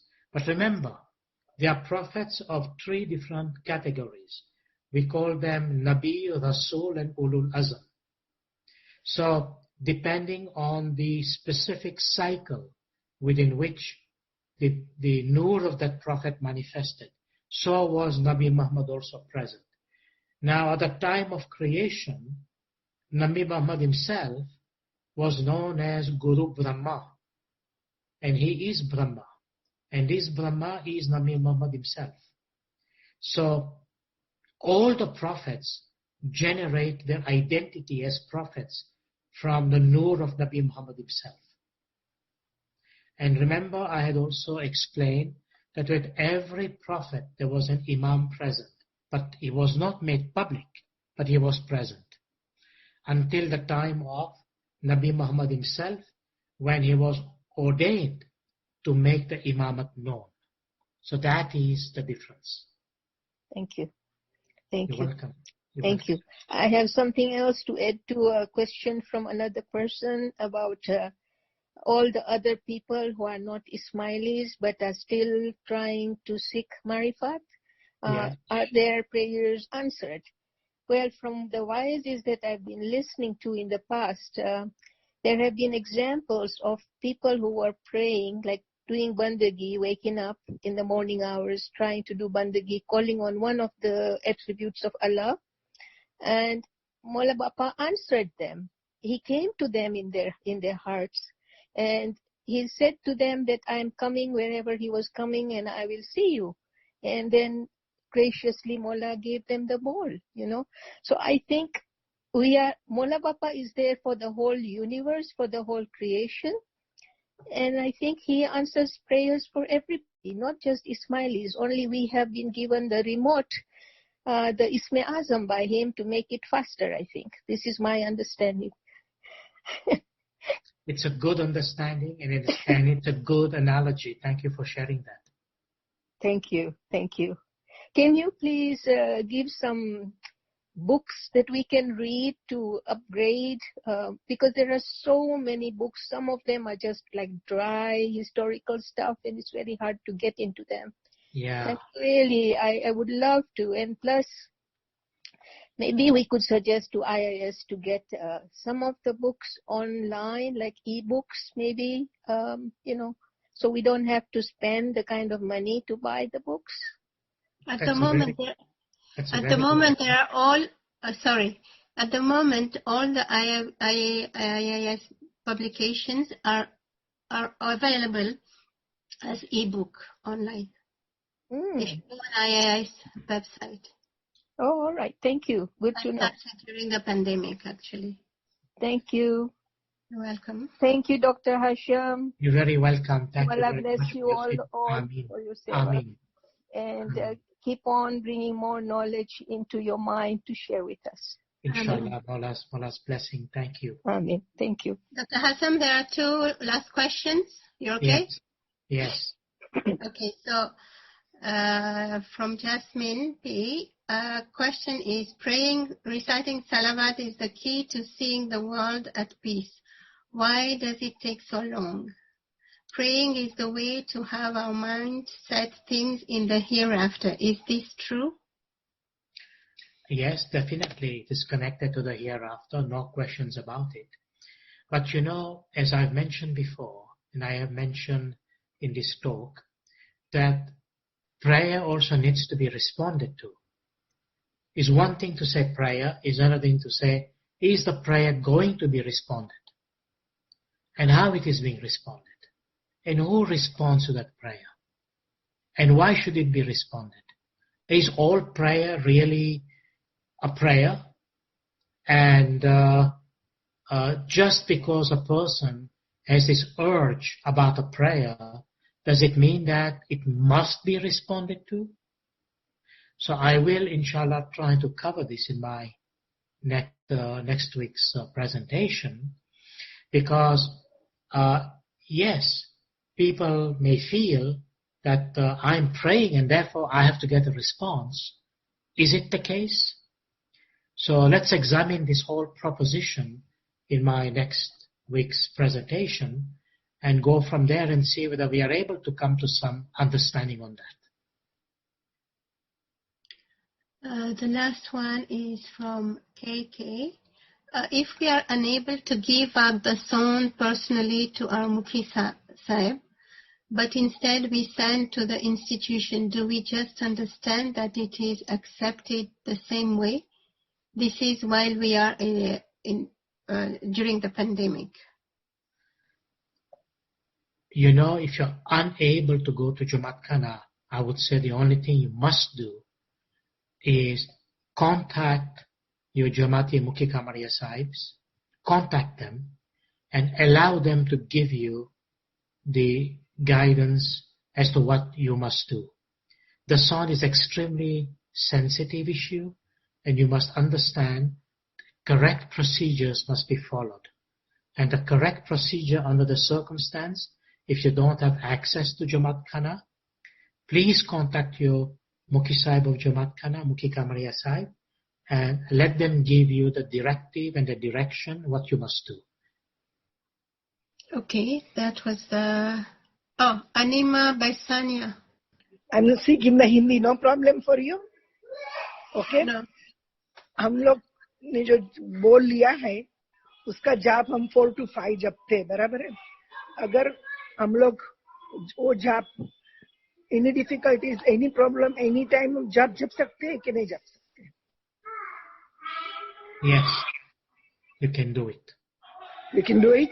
Yeah, but not in replacement, in addition. Yeah?